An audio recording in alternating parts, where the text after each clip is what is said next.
Right, good afternoon everybody and welcome to today's Planning Committee meeting. My name is Councillor David Connor and I'm Chairman of the Planning Committee here at Fenland. I would like to welcome those members of the public and press in attendance and those who are watching the live stream of this meeting via YouTube. Whilst this meeting is being held publicly, it is also being streamed via YouTube. Minutes of the meeting will be produced in the usual way and a recording of the meeting will be available to view on YouTube until such time as the minutes are produced. Please be aware that the only audio from the microphones will be captured on the live stream. Therefore, those invited to speak need to ensure their microphones are on when speaking and are as close to you as possible. To enable the meeting to run in an orderly manner, can all present keep their microphones off except when invited to speak? Please ensure that the microphone is turned off when you have finished speaking. I would also ask that everyone ensures their mobile phones are on silent or turned off for the duration of the meeting. With regard to the meeting, I must ask members of the public to refrain from interrupting. The only members of the public allowed to speak are those who have registered. Anyone who speaks must do in a respectful and a polite manner. It is right there is meaningful discussion about the merits of applications, but we will not allow any inappropriate language or personal attacks on councillors and their beliefs, on members of the public or on officers' professional advice. So without further ado, we'll go to agenda item number 1, and I'd like to ask Member Services, and it's Elaine in this instance, if we have any, please. Got apologies from Councillor Gerstner. Okay, thank you, Elaine. Agenda item number 2, confirm and sign the minutes from the meeting of October the 18th, 2023. Do I have a proposer, please? Councillor French, I've got a seconder. Councillor Miffordin. Can I have a show of hands to ratify that, please? That's unanimous. Thank you for that. So we now go to agenda item number 3, which is urgent items. There are none. 4 is declarations of interest. Member Services will now go to each councillor in turn, and can you please state if you have anything to declare in relation to the agenda items here this afternoon. Over to you, Elaine. Thank you. Thank you. Councillor Benny. Yeah, thank you, Elaine. I'm a member of Chatteris Town Council. There's 2 applications on here today in Chatteris, item 5 and 13. I have had no part of this. When any planning matters are discussed at Town Council, I usually leave the room. And item 9 is an FDC application which sits in my portfolio responsibility as Fenland District Councillor, so I will not be taking part in the discussion, debate or voting on that one either today. Councillor Connor. Yep, thank you, Elaine. I attend Donington Parish Council, the District and County Council, but although there are 2 applications on here this afternoon, I have taken no part in any planning matters whatsoever. Item number 8. I know the applicant, Mr. Paul Adler, from being chair of Cambridgeshire County Council Planning Committee for a number of years, and I used to liaise with him for access to his land for contractors to do the necessary work. This was regarding the newly built Kingsdyke Bridge. Following on from that, I confirm that I've had no contact with Mr. Adler for some 4 or 5 years, and I have never ever socialised with him. So I'll keep an open mind on that, if I may. Agenda item number 11, I'm perceived to have been predetermined by my comments when bringing this application before this planning committee this afternoon. So with my comments taken into consideration, I will step away from the planning committee table for this application, and my vice chair, Councillor Charlie Marks, will indeed chair that item. Thank you. Councillor Mrs. French. Member of Marchtown Council, item number 9 and 11. I don't take part at Marchtown Council. Also, item 9, as a cabinet member, this application has never been discussed at cabinet, so I'm not predetermined. Councillor Hicks. Regarding item number 11, ending in 0340/F, I won't be taking any part in that, as I've been lobbied by some close connections of mine, and it could be seen to be predetermined. So for that reason, I'm stepping out of that one. Councillor Imafiden. Item number 12, the development in Tinkersrow, Wisbech. I am the local town and district councillor for that area. and it's only a few meters from my house as well. But I have no predetermination. I didn't know it was coming up until it came up, so I am not interested. I have no predetermination either. Thank you. Councillor Marks. Thank you. District Councillor for Maney and Chatteris. I do attend Chatteris Town Council. However, I take no part in the actual meeting itself. I haven't been approached on anything, so I remain open-minded on the two applications.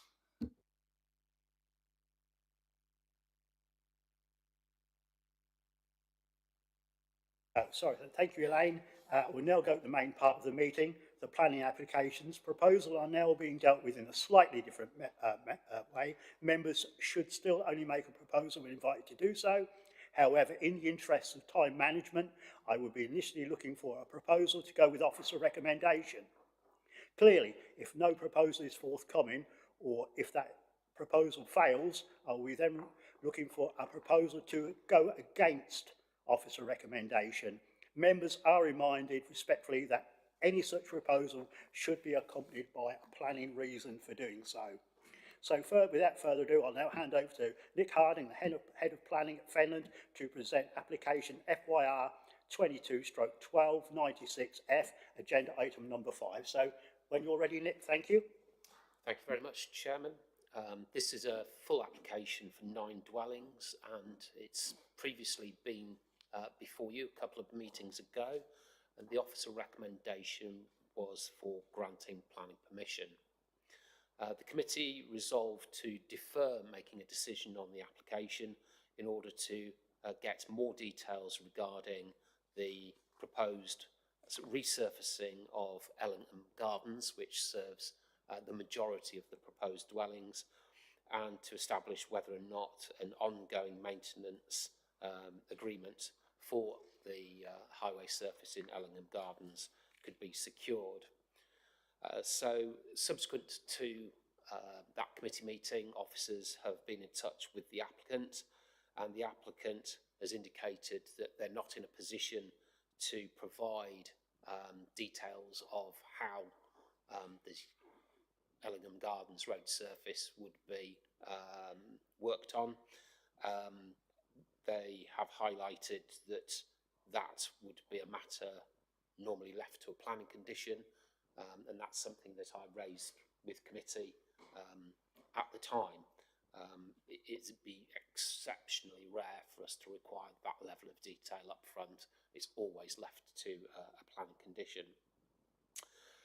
So there's no further details on the resurfacing matter that committee had an interest in. Turning now to the issue of ongoing long-term maintenance, the applicant indicated that they're not in a position to agree a condition requiring a management plan.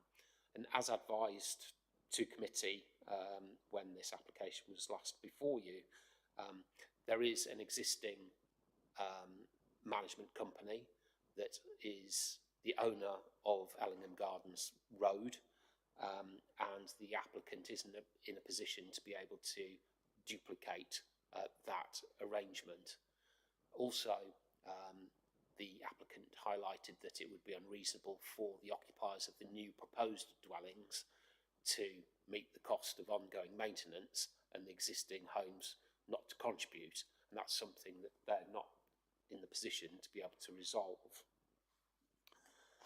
So in short, Chairman, I think we have to look at this pragmatically, as I indicated at your previous meeting, and notwithstanding members' concerns indicated in the resolution to defer the application, officers are recommending approval of the application. There is a condition, as before, in respect of the resurfacing details to be submitted, but there is no condition requiring details of ongoing management of that highway. I'm happy to go through the slides, Chairman, just to remind everybody. So the extent of the site is edged in red.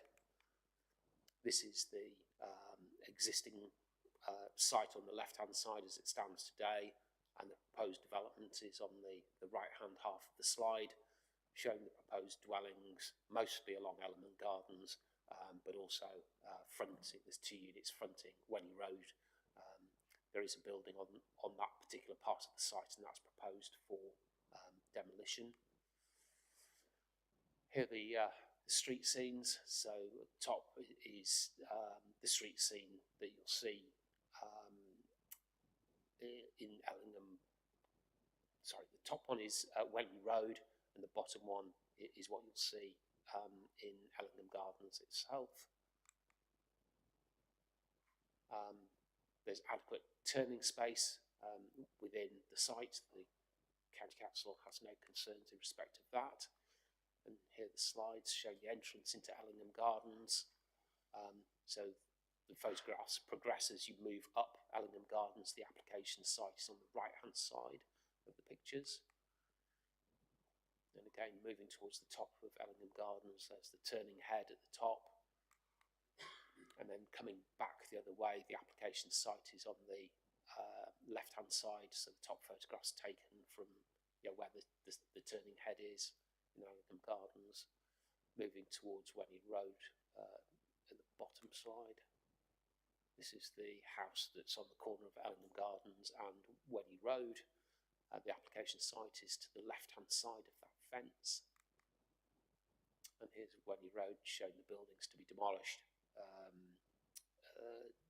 And that's where the 2 houses are going to go, which front Wenny Road.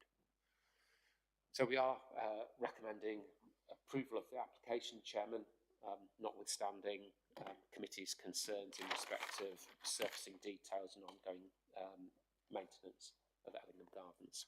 Thank you, Chairman.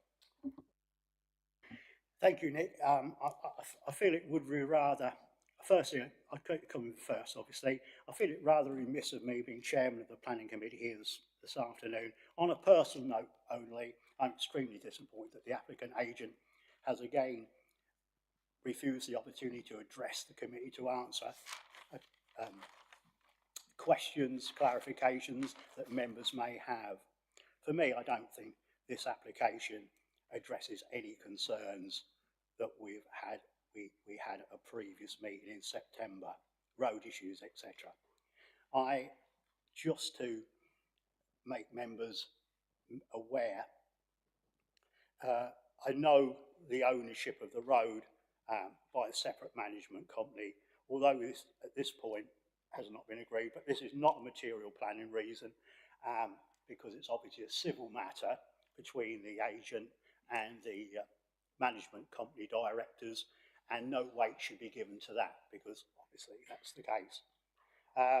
The sum of £6,000 was offered, but the head of planning, Nick, said that was for 10 houses, and as he's putting 9 in now, obviously there is no need for him to pay the £6,000 to the George Clare surgery. Again, there is nothing on that comment that we could refuse it on, because that is the MPPF policy, and obviously that goes. So those two things we can't really give any planning weight to. If we wish to turn that down, I couldn't recommend we do though on those two issues. So I'm going to open it up to the floor. So anybody else would like to come in there? Councillor Benny, thank you. Yeah, thank you, Chairman. I agree with you. Not good enough. They've not turned up again. And to withdraw the £6,000 for George Clare surgery, in my opinion, is even worse than it was last time. From what Nick has told us this afternoon, he doesn't seem like he can provide much at all, because he can't provide this and he can't provide that. Well, I think there's going to be a list of things that I want from him before we get to the end of the day. If he's not prepared to meet his obligation to the George Clare surgery, which is a passionate case of mine. I've got some questions for Nick. Have we had a contamination report on here? Because this was an old farmyard. I can remember it having old vehicles in it. It will have had diesel, it could have had chemical spills. I can't see where there's a contamination report on this one. Obviously, it was my rather than listening. We haven't got any speakers, so obviously we're now questions to officers. I think reading between us, I think everybody could see that. Thank you. So Nick, would you like to Yep. reply to Councillor Benny. Thank you. Through you, just to make sure the committee is absolutely crystal clear, is that when the application was originally submitted to the council, it was a scheme of 10 dwellings, and there was a consultation on that application on the basis of it being 10 dwellings. At that time, because it was 10 dwellings, there was a consultation undertaken with the likes of the health authorities, and they duly responded, identifying what their ask was. And at that time, when it was a scheme of 10 dwellings, the applicant said, yes, that's fine, I'm happy to make that contribution. However, because of other concerns in relation to the development, the scheme was reduced to 9 dwellings at officers' instigation because of the design concerns, etc. And as a consequence of that, the need for the applicant to make any contributions falls away, because that's what our district council policy is. So the applicant can't be maligned for having withdrawn their contribution, because under our own policies they're not required to make a contribution with a scheme of only 9 dwellings. Turning to the issue of contamination, the environmental health team at council were consulted, and their recommendation is that a condition be put on the planning permission, and that's given on page 25, condition 7 in your papers. Thank you, Chairman. Would you like to come back with that, Councillor Benny, or is that satisfied your? Yeah, no, I accept that the £6,000 for George Clare is lost. It is a shame, but there we go. That's how it works. If it's only 9, it's only 9. You know, I would like to see a contamination report on this because of sprays and everything else. Also, this is the old part of town, conservation area. I think we need an archaeological dig in there as well. With Cambs County Council archaeological team supervising to make sure that there isn't anything found. We've had to have the same thing in Victoria Street, which is not far away, and I really feel that, you know, we should be checking to make sure there's no historical artefacts being lost on this site and there's no contamination. So just before I bring in Councillor French, you're saying a full archaeological survey, not a dig and let's see what happens sort of situation. So you're asking for Cambs County Council archaeological team to be present when there's a dig, when they do the foundations, etc. We dig for the foundations. Yeah, please, Mr. Chairman. Clarified that. Councillor French. Thank you, Mr. Chairman. Yeah, I fully support Councillor Benny's dig, because I understand that Chartres is full of history, going back many hundreds of years. Not particularly happy with this, due to the fact that they can't afford to give the £6,000 towards a doctor's surgery. Bearing in mind, you've got 9 dwellings, 18 people minimum, which will be using the services. I just do think it's time we need to be digging our heels into this and actually enforcing. So with regard to, there's no mention with LP5 meeting housing needs. Are any of these dwellings proposed to be affordable? Nick, if you'd like to answer Councillor French. Through you, Chairman, under national policy, there's no requirement for under local policy, there's no requirement in place for affordable housing to be provided on a site of 9 dwellings. In terms of, going back to the issue raised in respect of archaeology, the County Council have not requested an upfront pre-planning application determination archaeology assessment. They have recommended that an archaeological condition be attached to any planning permission, and that is part of our recommendation to committee.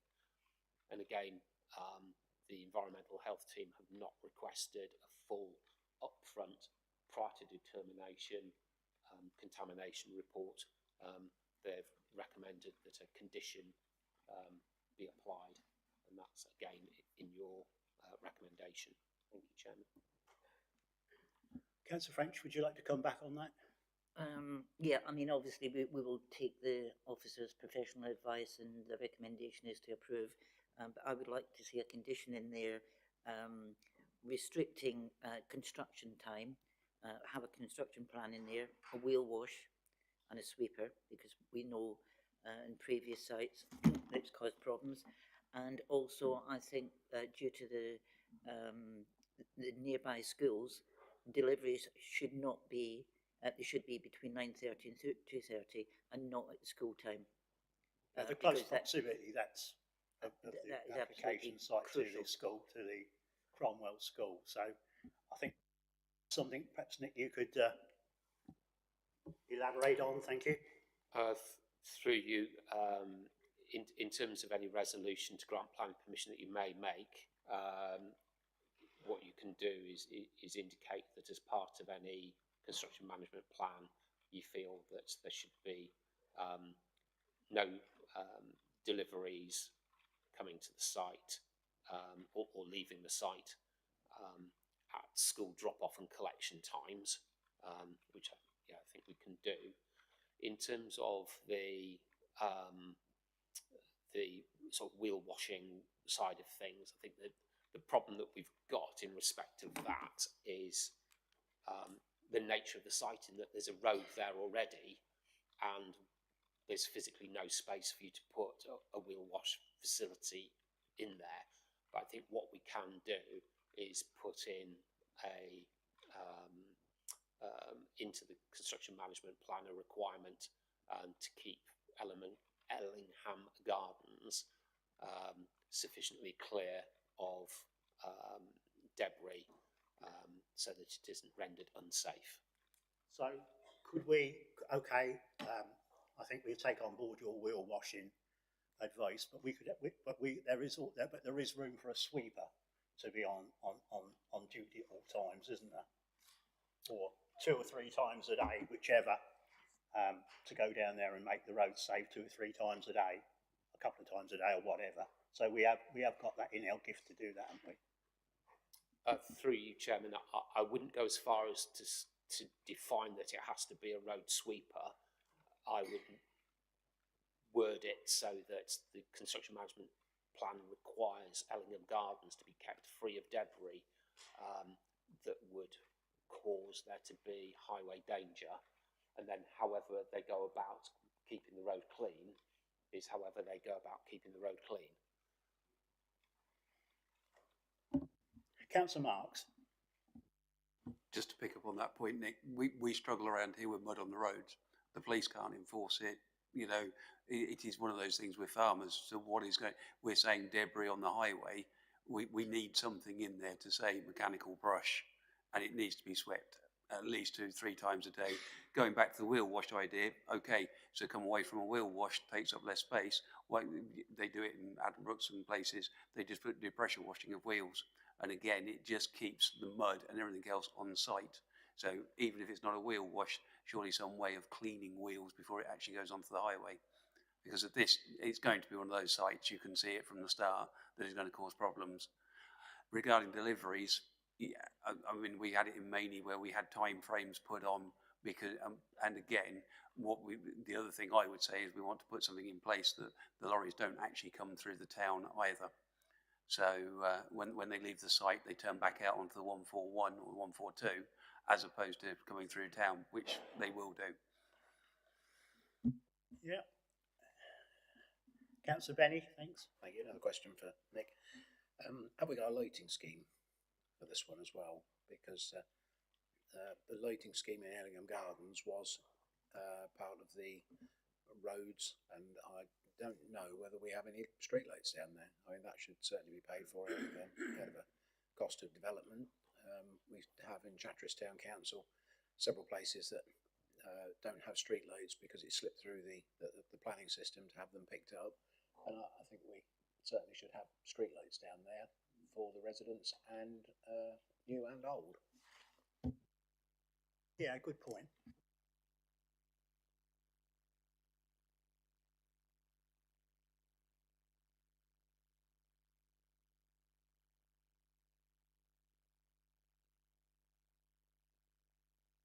Time's yours, Nick.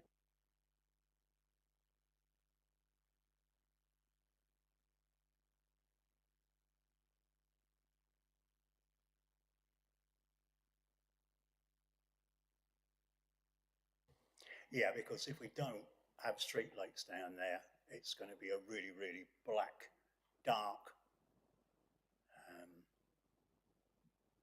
road, and it could be seen to be and bring up and being antisocial behaviour going down there, because that's what generally happens when nobody can see anything, doesn't it? So, yeah, a very pertinent point, councillor.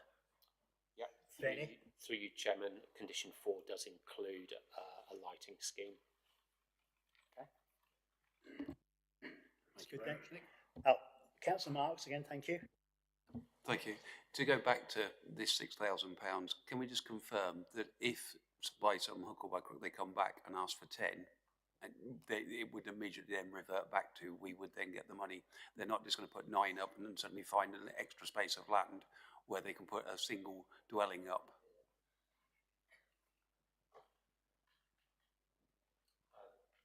Through you, Chairman, there just isn't space to get an additional dwelling in there. So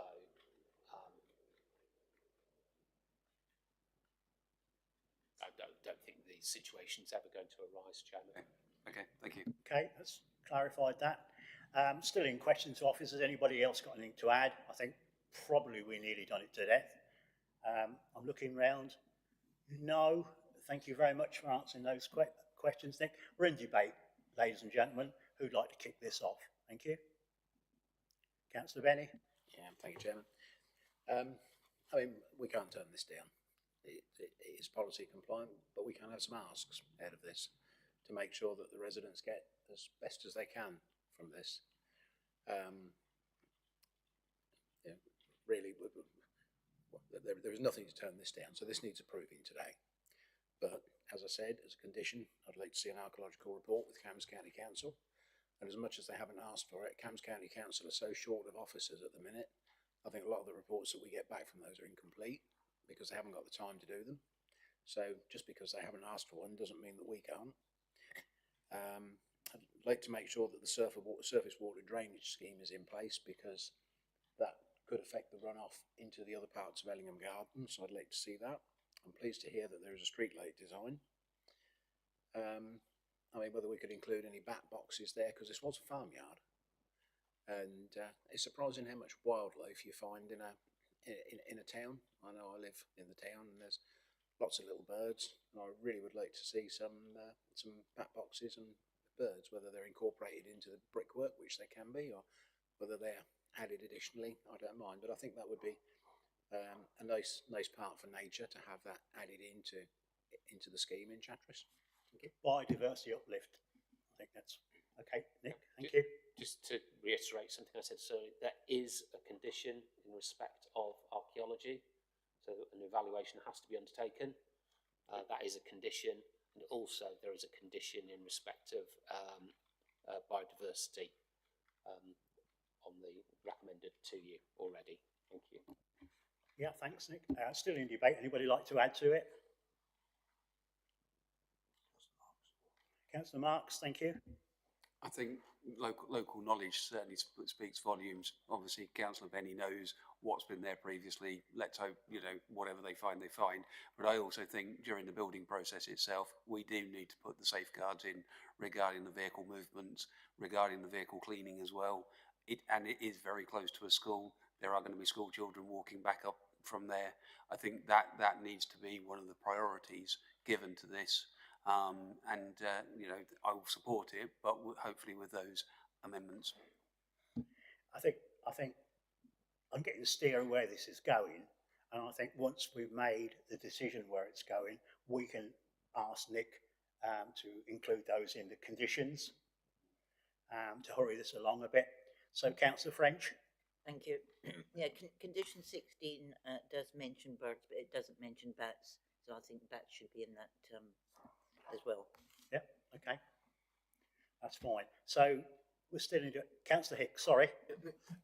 Yeah, I think I'm going to be happy to pass this one off with conditions, but I've just got a concern. How do you police the conditions that these, because you know very well that when you get a lorry that says they're going to be there at 9:30, they get held up in traffic and they get there at 4 in the afternoon or something like that. Time deliveries doesn't happen in the real world. So how do we police it if we put the condition on? Well, do you want me to answer that? We're in debate, actually. I mean, that's the thing. Have you had this happen before? Has it been on other applications when been policed? We've had this before, of course we have. We've had a condition mud on the road, and Councillor French and I have been out on several occasions looking at it, and hopefully the enforcement officers have been down there as well, and county highways have been down there as well. So yeah, they can be enforced, with sometimes more difficulty sometimes than others, but that's what conditions are there for, and developers don't usually want to flout the conditions, do they? I mean, we just hope they won't. I mean, they're reasonable conditions, in my opinion. I think they're absolutely imperative that we do those conditions. So we are where we are on that one, Councillor Hicks, but I'll come back to you in a minute on that one. Councillor Marks? I'd just like to say we had it in Maney and we had conditions and they couldn't unload. We had enforcement out because the lorries were still arriving 7:30 in the morning. As soon as enforcement took hold, they realised and they were diverting lorries. If a lorry's running late, occasionally, yeah, but we got to a point where we had quite a few lorries on different developments, not just one. Hope that's some sort of comfort for you, Councillor Hicks. Still in debate. Anybody else want to add to it before I bring officers in? So thank you for that. Debate's finished now. Would you like to say any more, Nick? No, thank you, Chairman. No. Right, I'm looking for a proposal on this application. Councillor French? Move the recommendations. Okay. Have I got a seconder on that? Councillor Hicks?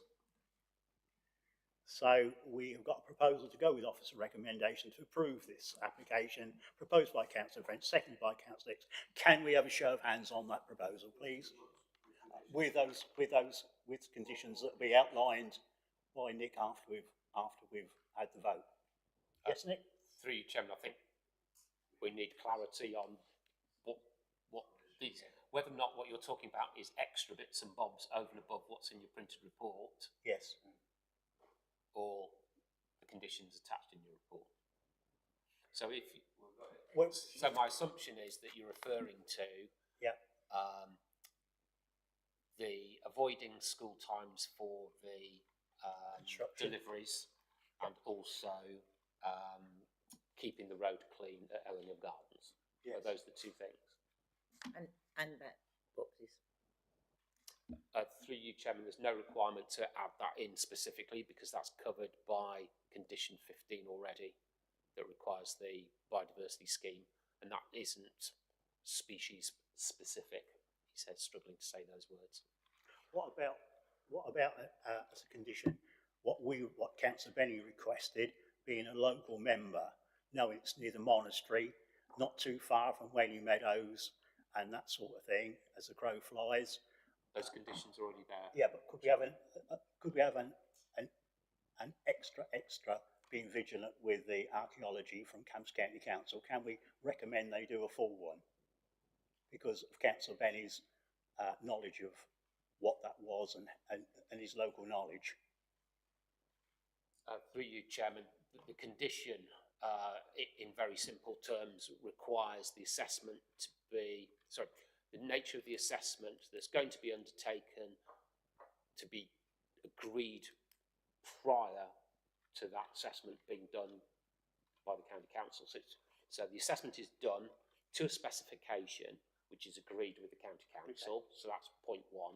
Point two is the assessment gets done, then the results of that assessment get vetted by the County Council, and if there's anything of any importance that is found, then that is properly recorded and put onto the County Council system. So that's, in a nutshell, how it works, and that's our standard condition. Okay. Where we are on this one then. So we've got a proposal to go with Councillor French, seconded by Councillor Marks a couple of minutes ago, with those added conditions included. Everybody's happy with that. So can we have a show of hands on that with those extra conditions, please? 5. Those against? Anybody wants to abstain? I think that's Councillor Benny. So with that 5-1, that application has been approved with those enhanced conditions. Oh, sorry, Councillor Hicks seconded it, sorry. I apologise, Councillor Hicks.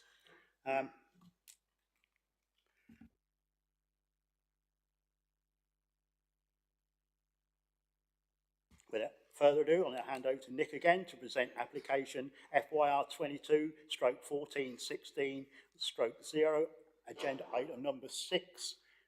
Nick, when you're ready, please. Thank you. Yeah, thank you very much, Chairman. This is an outline proposal for 4 dwellings with all matters reserved save for access.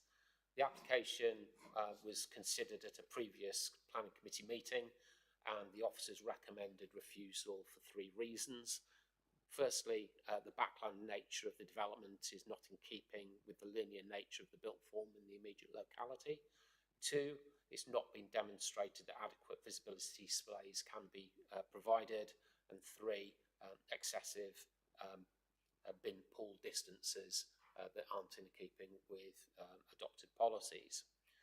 So committee resolved to defer a decision on the application so that a solution to the visibility displays could be explored.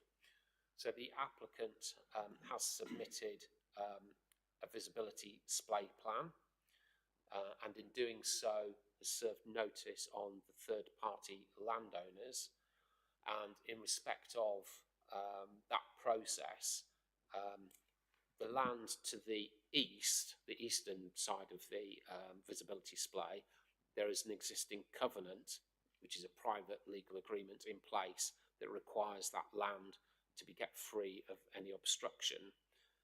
However, it's understood that there's no such similar arrangement with parts of the visibility display to the west, which lies outside of highway or the applicant's control. So in this regard, the visibility display situation has not been resolved, and so notwithstanding the deferment resolution made by planning committee at its previous meeting, and in order to be consistent as a team of officers, we are recommending refusal for the same 3 reasons as previously presented to you. So to go through the slides, just to remind you about the site. So this is the location here. Application site edged in red. The visibility display shown in red. I appreciate that it's too small for you to see the detail on that.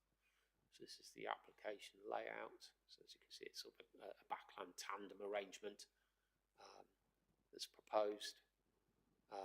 And we are recommending refusal of the application, Chairman. Thank you. Yep, thank you very much, Nick. We have 1 speaker on this application. I'd like to invite Shana Jackson, of course she's the agent, to make her presentation to the committee. When you're nicely seated and ready to go, you've got 5 minutes. Thank you.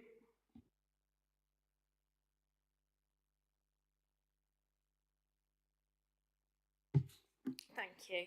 Good afternoon, everyone, and thank you for allowing me the opportunity to speak in support of this application. Members will recall the scheme, which was part of the Planning Committee agenda back in August this year.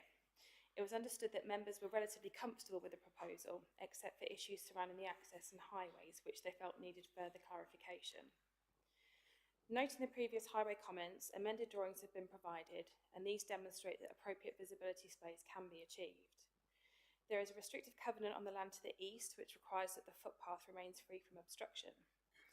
Whilst the covenant does not form part of the planning remit, it is enforced by other means, and therefore members can take comfort in knowing that this visibility display will remain free from obstruction. The applicant for this application is the person who imposed said covenant, and therefore, all things considered, the likelihood of this ever being breached is very slim. The land in question is only a small triangle which goes over the private footpath.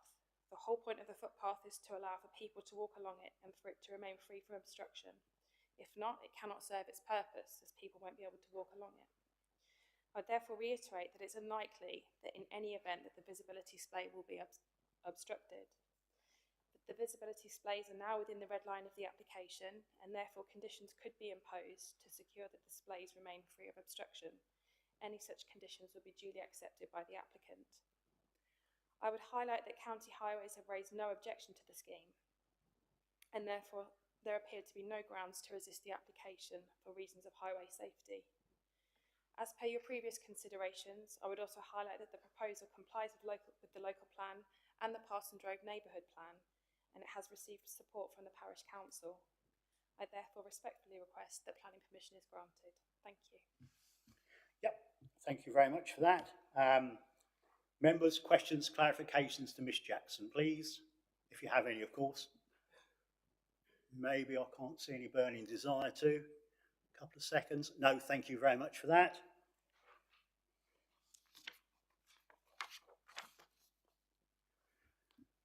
Members, time to put questions, clarifications to officers. Anybody got any questions for officers? No, good. Thank you very much for that. So now, everyone, it's time to debate the application in respect of the material planning considerations relevant to the application. Who'd like to kick this off, please? Thank you. So we're in debate. In short.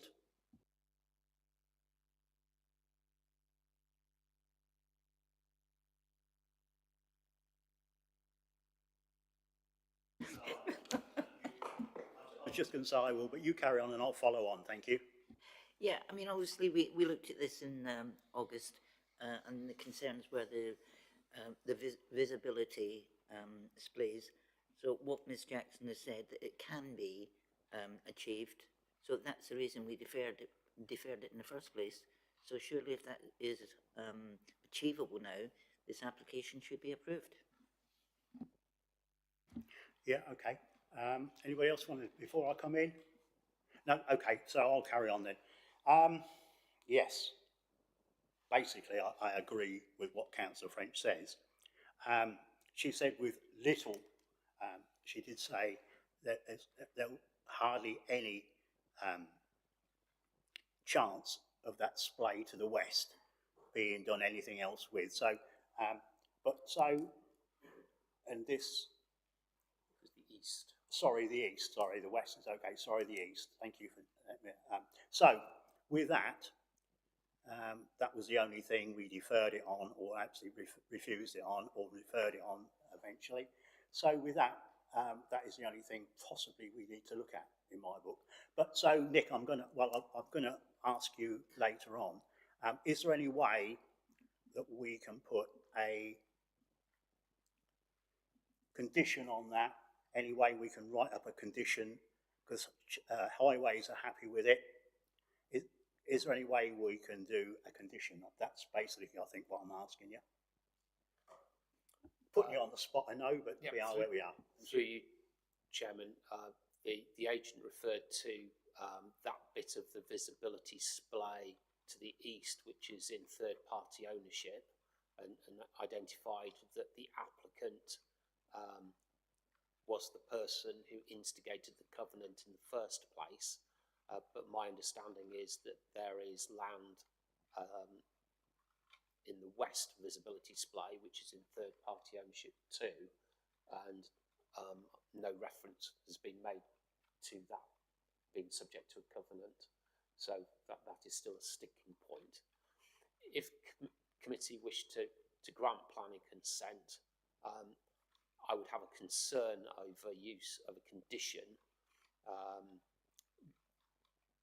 because if the development gets constructed and it turns out that there is an inadequate visibility display because it's been obstructed, then the person that we would be taking enforcement against is an innocent third-party person, landowner, who's not been party to this at all in a direct sense. So I wouldn't be keen on a condition being used. So whilst it does sound like a sledgehammer to crack a nut, the only solution that I can think of is for a Section 106 legal agreement to be entered into by the relevant third-party owners of the visibility display land linked to the grant of planning permission. So basically they're throwing their land into the pot as part of this development. Thank you, Chairman. Okay, I will come back to you when it's questions for officers, but on that nature of that conversation. So anybody, we're still in debate, sorry about that. Anybody else? Councillor Marks, did you? How can we guarantee that? And it sounds like that's going to be the only way there is a guarantee, if we can't do it through a condition, that we actually have that as a guarantee and we're not exposing anybody. So all parties have got to agree before such time as any building work or anything starts, I guess. And the legal agreement would have to be signed before the planning permission is issued, so that if anybody's not willing to sign the agreement, then we wouldn't be issuing the planning permission. Councillor French, we're in debate, of course, so Yeah, I free. was just going to pick up what Nick said. I think that's totally reasonable, and I wouldn't have a problem with that at all. Okay, so we're still in debate, guys. Councillor Benny? Yeah, it's a question for Nick. So in essence, if we pass this today, it has planning permission, but if there can't be a legal agreement between a third party landowner in the form of 106 agreement, then it won't be built anyway because the visibility display cannot be achieved. At risk of sounding pedantic, that's not quite right. The legal agreement has to be signed by all the relevant landowners before the planning permission is issued. We can't do it the other way.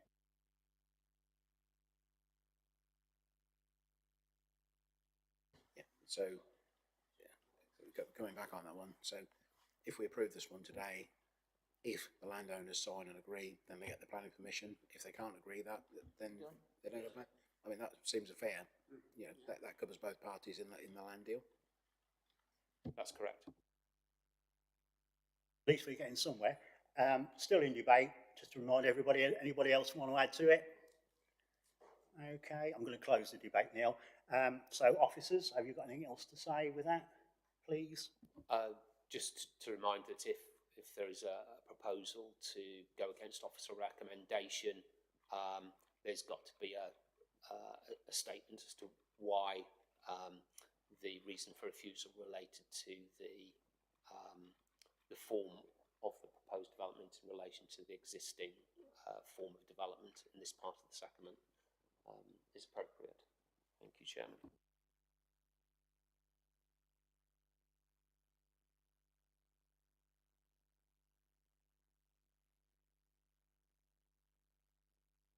Looking for a proposal on this application.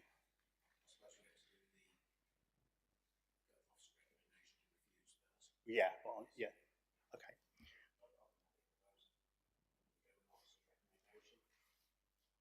What, to refuse it?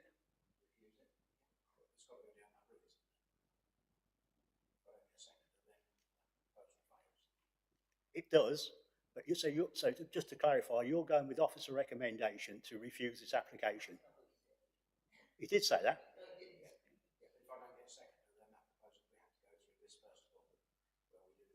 Okay, that's fine. Yeah, I see where you're coming from now. Absolutely, yeah.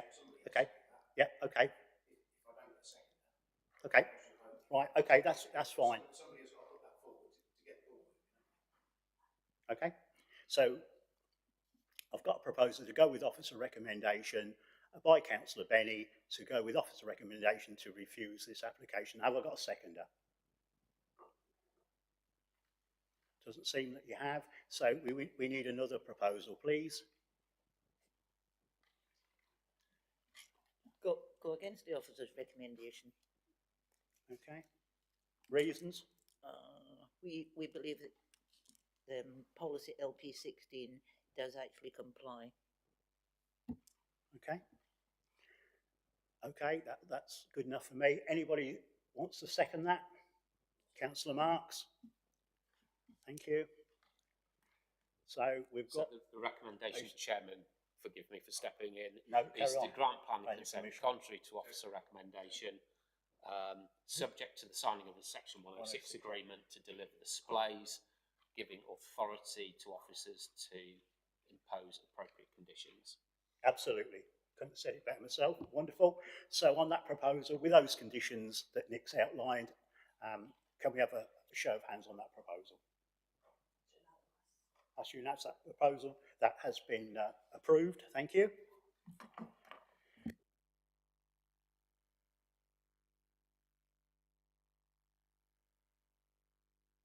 So now I'll hand over to Nikki Carter. She's the Senior Development Officer here at Fenland to present application FYR 23-05390, agenda item number 7. So Nikki, when you're ready, thank you. Thank you, Chair. Agenda item 7 is an outline application for up to 4 dwellings involving the demolition of the existing bungalow and storage buildings, with matters committed in respect of access and layout only. The application site is indicated in red on the location plan and aerial photo. The site is located on the southern side of Wymlington Road, Doddington, and consists of an existing bungalow and outbuildings, along with a range of mature trees. There's an existing residential development to the north and south, Crossway Wood to the west, and an area of vegetation with open fields to the east. The existing site layout and features can be seen on this plan. The proposed site plan is shown here, noting that access and layout are committed. The plan details a linear development of 4 dwellings off a shared access, with a turning head provided to the south. Photos 1 and 2 show the existing access and bungalow, with photos 3 and 4 one of the existing outbuildings and the rear of the site with residential development beyond. The site is located within the settlement of Doddington, and the development is considered to respect the character and settlement pattern of the area. The proposed access is acceptable to the Highways Authority, and the layout is not considered to result in any significant detrimental impacts. As such, subject to conditions, it is considered a policy compliance scheme can be achieved. However, upon further review of the conditions set out in the report, it is considered that some revisions are required, and consequently, the recommendation is to grant the application with delegation to the Head of Planning to finalise conditions. Yep, thank you very much, Nikki. We have one speaker on this application. I'd now like to invite Lee Bevans. Of course, he's the agent, to make his presentation to the committee.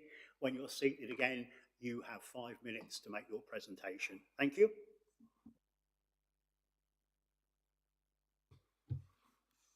Good afternoon, Chair, members, and thank you for the opportunity to speak today.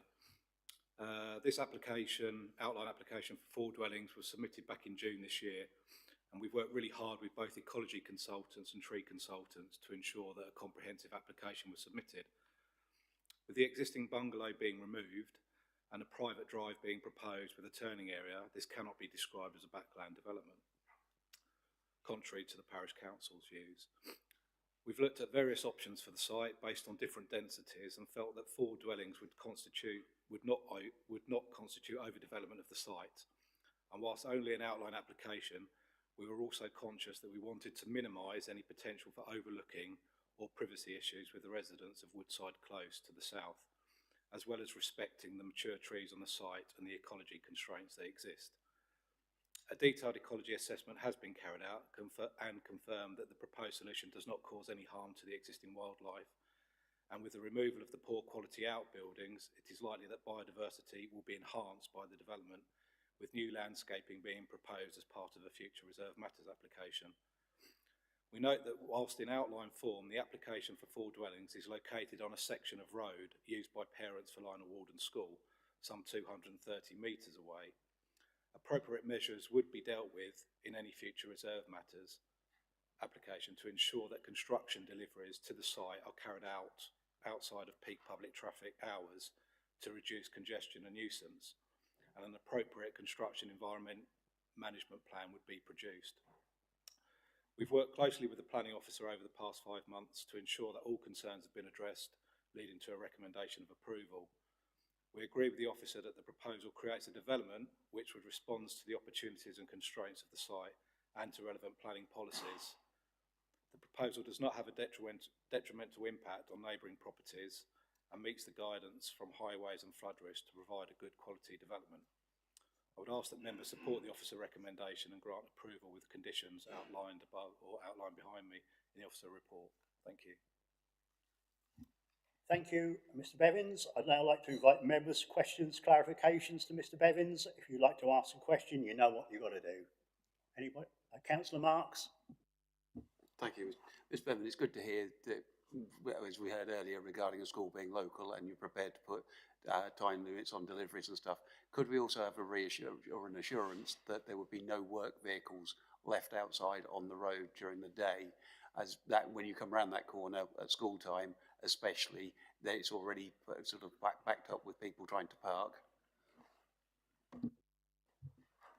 Yes, I mean, I think the Fenland District Council have got a template which is for construction environment management plans, and within that we would follow the procedures to show that construction deliveries, etc., would be minimised. You know, the actual impact on the roadways would be minimised.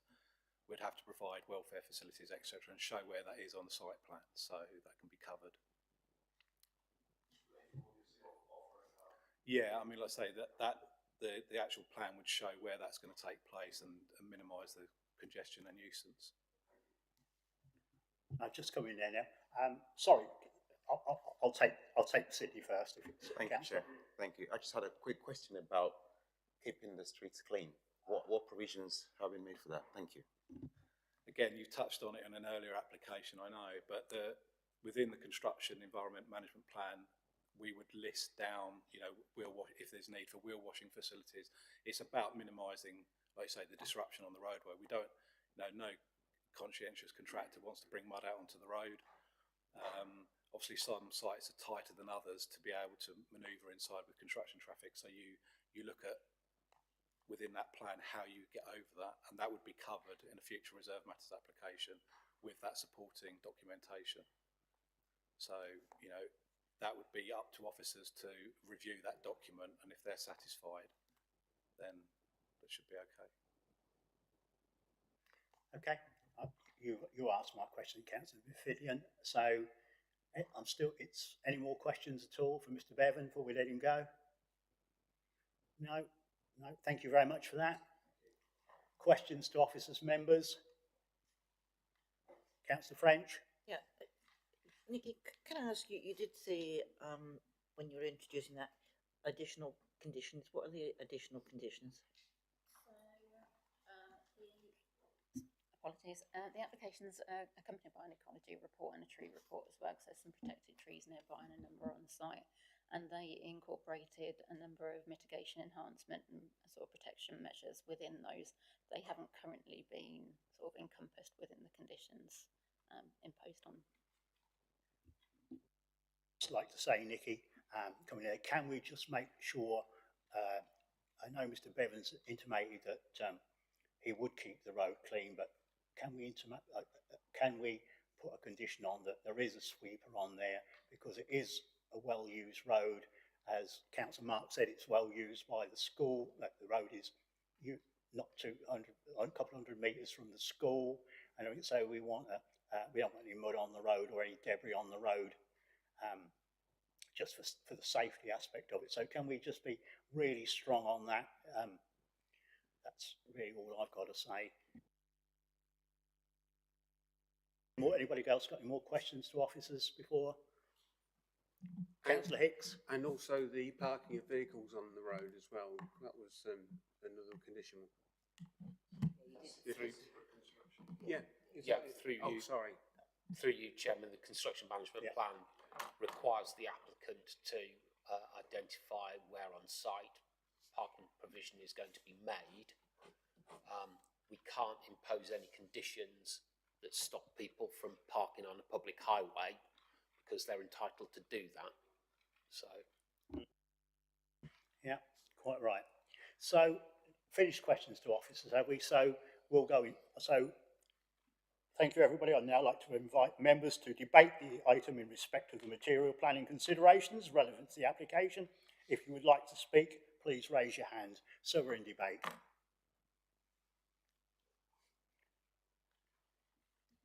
Councillor Hicks, Councillor Marks. Marks. Carry on. Thank Sorry you. about that. Thank you, Chair. You look very similar. Thank- Right. Okay. Having heard what I've heard this afternoon and been and had a look at the site, knowing the site, I think as long as we have the vehicle and delivery things in place, I think it would be a good development down there as long as the trees are protected, which it sounds like we're going to have that with head of planning. Then I would be only too happy to support this application. Yeah, thank you. Anybody else at all? No? I think it looks like we're all thinking the same lines as you, Councillor Marks. It seems a good application to me, even though I don't like going against Doddington Parish Council at all. I do feel that possibly they may have got this one wrong, dare I say. But we are where we are.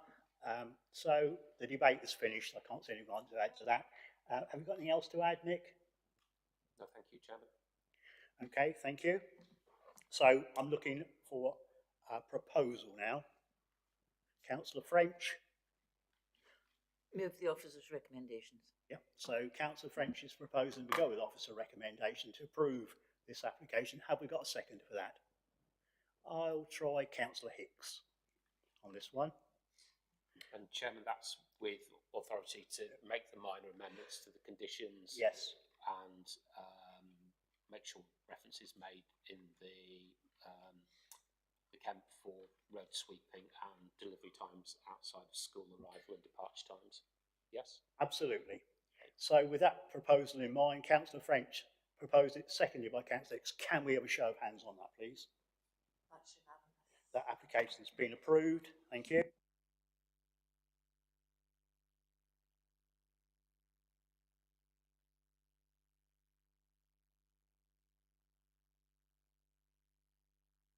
So moving on, everybody's all right to carry on. We don't need a comfort break yet, do we? We'll do this next one, then we'll see where we go from there, shall we?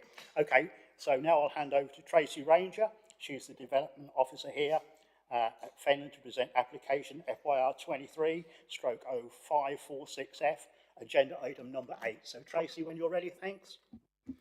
Thank you, Chair.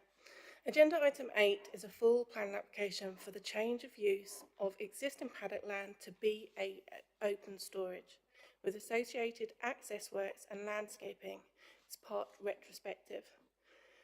May I draw your attention at this point to the committee update that was circulated yesterday, as set out in the application committee report. There are proposed alterations to the conditions.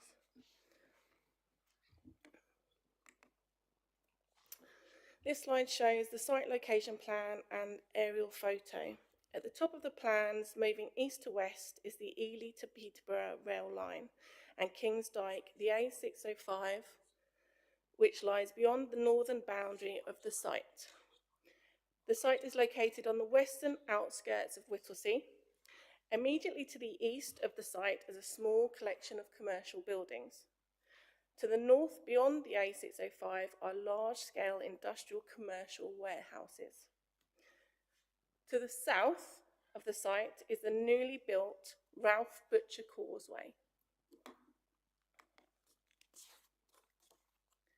The next slide shows the proposed site layout. The site layout shows existing vegetation on site and beyond the site boundary.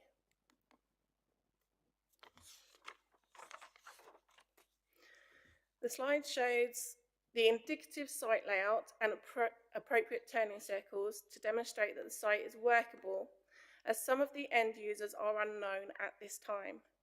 The application is purely for the change of use of the land and associated access works. For information, this slide shows landscape plans approved by Cambridgeshire County Council. This landscaping lies beyond the current application site boundary to the east and south. The landscaping detail is required by condition in relation to the original permission for the Ralph Butcher Causeway. This is land is not affected by the proposal, but will, when mature, provide some visual screening to the site from the new roundabout to the west and the causeway. There are also conditions attached to the causeway permission for maintenance and management of the landscaping scheme and the replacement of any tree or shrub planted in replacement for it if it is removed, uprooted, destroyed or dies within 5 years.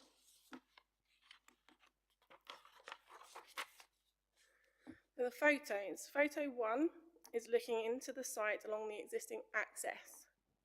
Photo 2 is looking out to the east of the site towards the small industrial units to the east. Photo 3 is looking out to the west of the site and towards the Ralph Butcher Causeway. Photo 4 was taken from within the site looking towards the site entrance and the remaining dwelling located within the blue line area of the site.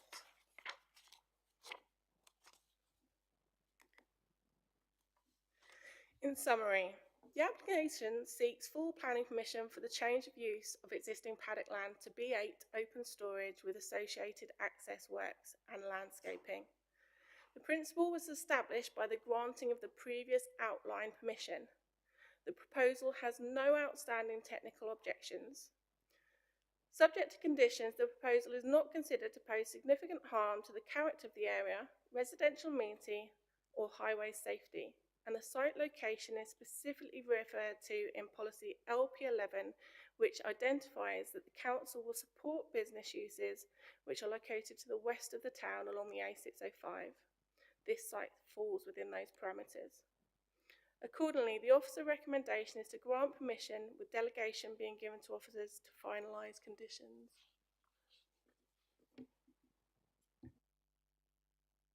Thank you, Tracy. Excellent. We have one speaker on this application. I'd now like to invite Andrew Hodson. Of course, he's the agent to make his presentation to the committee. You have 5 minutes, Mr. Hodson, when you'll feel able to start from the start. Thank you.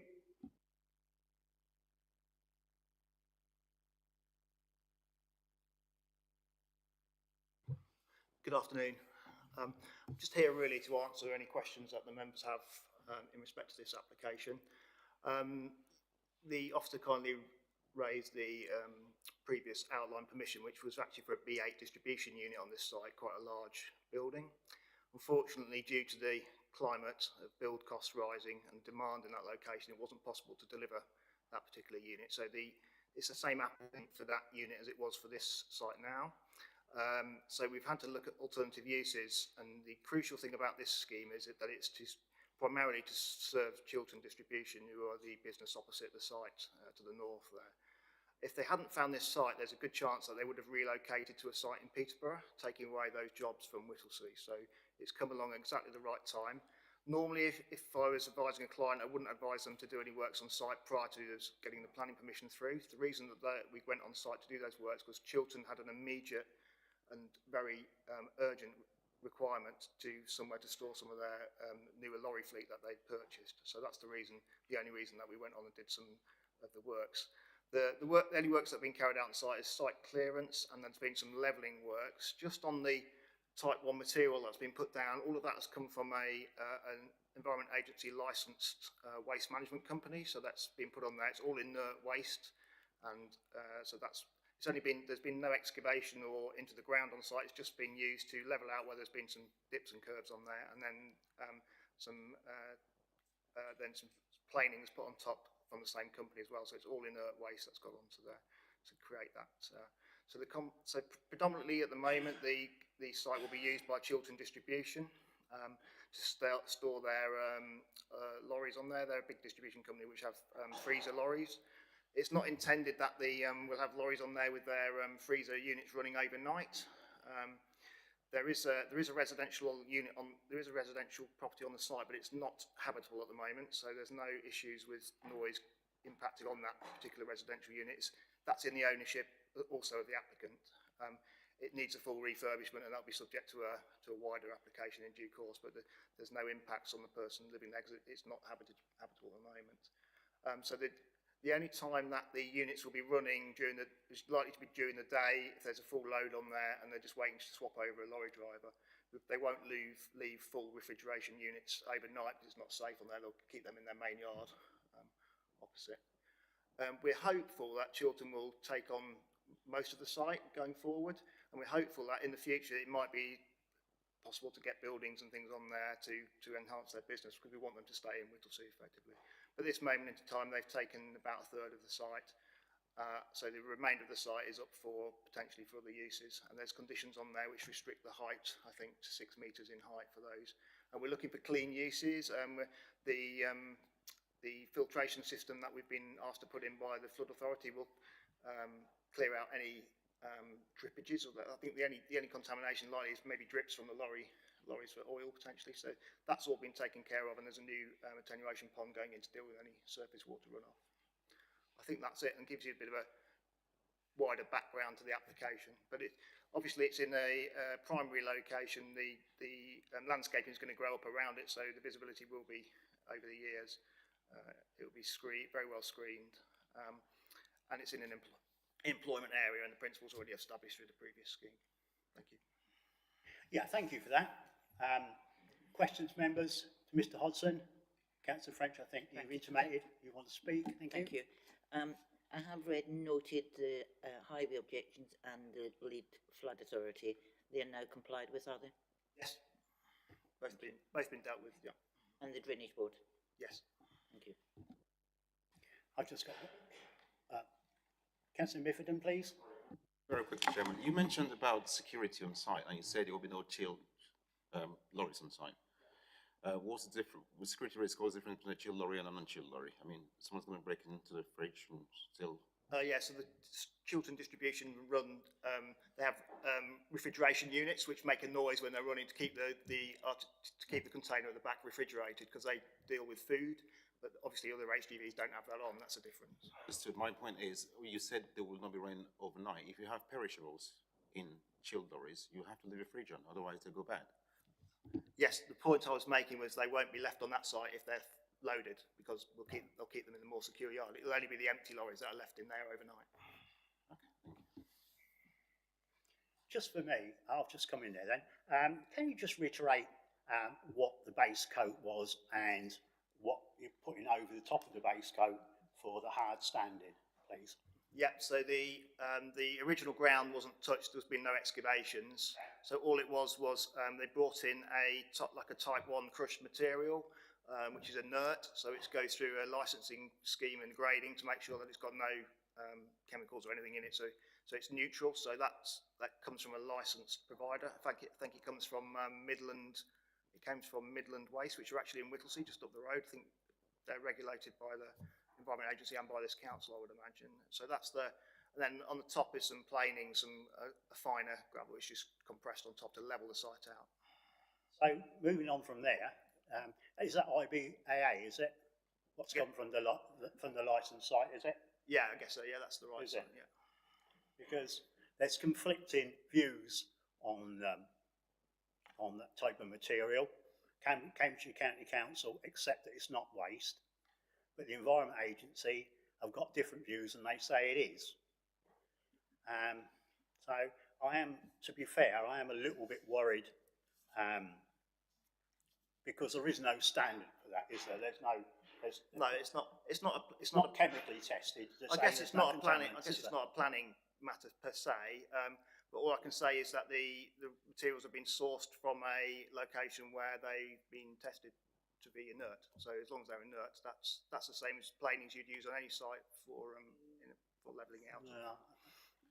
I don't actually agree, but we are where we are. Like you said, it's not a material planning consideration. It's just something for my own personal satisfaction getting the answer. Thank you. Through you, Chairman, looking at the government.uk website in relation to IBAA, it says that if you're using IBAA in building a road subbase, which I will say that this is for the sake of simplicity, you do require an environmental permit for waste and groundwater activities. However, the Environment Agency will not normally take enforcement action against you if you comply with the legal requirements. So in this sort of published document, there is some requirements that have to be met for laying, and I think, as we've alluded to in this conversation, that the controls in respect of the use of this product lie outside of the planning system, and the planning system can't duplicate controls under other legislative regimes. So I appreciate members' concerns, but it's for somebody else to deal with, in effect. It is, but I think it is a concern when the Environment Agency, in their own, they don't recognise it. They do recognise its waste. So I think we have got to bear that in mind. Although, as you rightfully say, it's not a material planning consideration. But just to say, it is banned in Scotland. They don't use IBAA in Scotland for anything reason at all. So there must be a reason why the Scottish I can't. people Sorry, Chairman. I can't say exactly what the material is in terms of that. All I've told is it's a inert material. So you're making a reference to something I'm not familiar with there. So yeah, just that I am. That's the top of it. But we're going to move on from there. So any more questions at all for Mr. Hodson? Councillor Marks, thank you. Thank you, Mr. Hodson. You say it's going to be a lorry park, Chiltern. You're saying that fridge lorries will only be running during the day if they're there. So will there be a timed from 7 till 7? Bearing in mind you're talking about there is a residential, all right, it's not livable at the present time, but equally you're going to have lorries going in there 24 hours a day hooking up trailers, which make a noise as well. So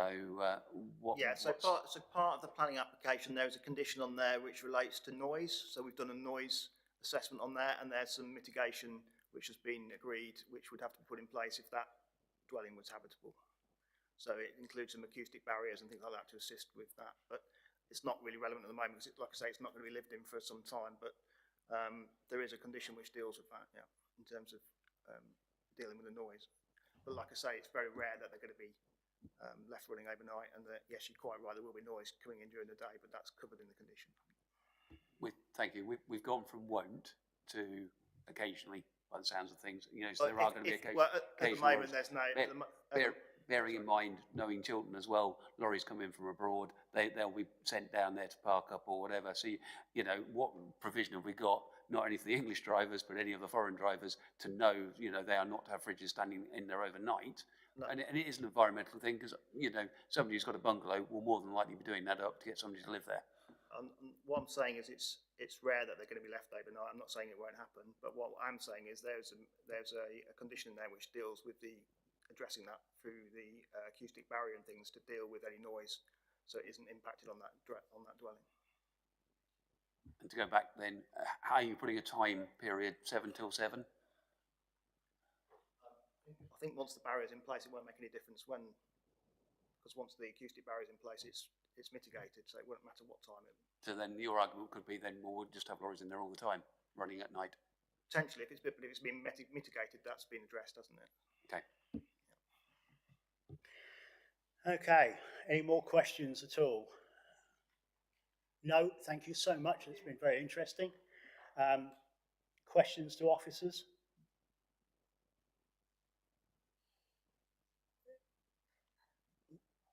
I can't see it. No. From officers, no. From officers, sorry, from officers. 2 officers. Yeah, well, just a slip of the Freudian slip of the tongue. No, that's the same answer then. Okay, members, we can debate this application now.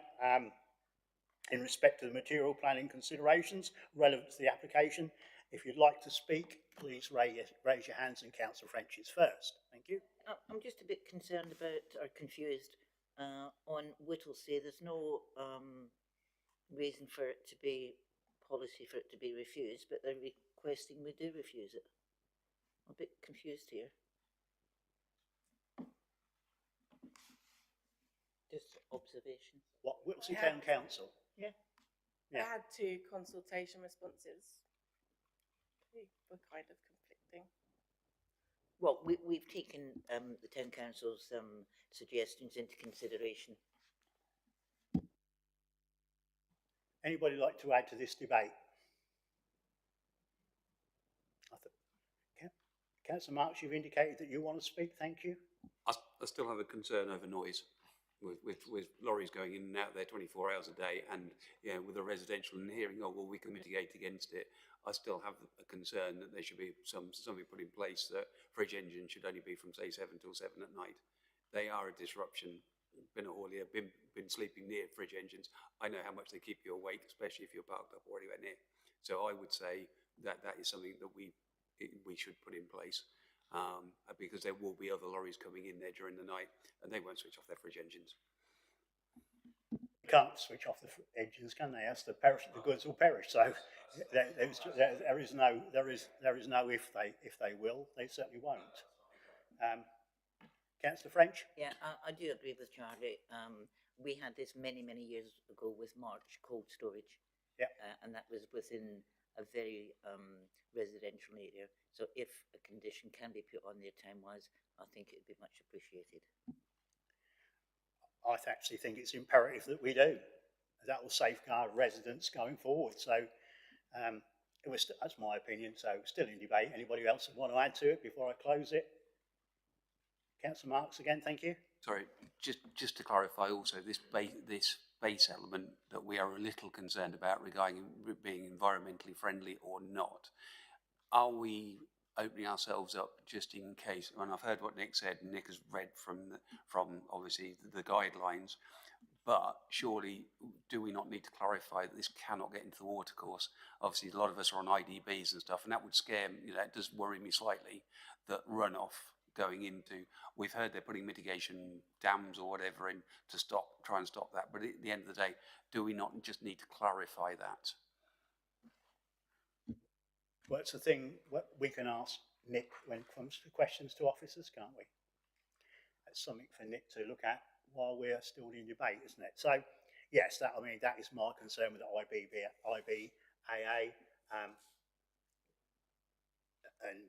It's been done retrospectively anyway, isn't it? A lot of it. So we're in a rock and a hard place, really, to be fair. But anyway, we'll move on. Anybody else want to add to this debate? Get six? No. Okay. Closing the debate then. Nick, could you answer Councillor Marks' 2 questions? Yep. Please. Through you, we've got an existing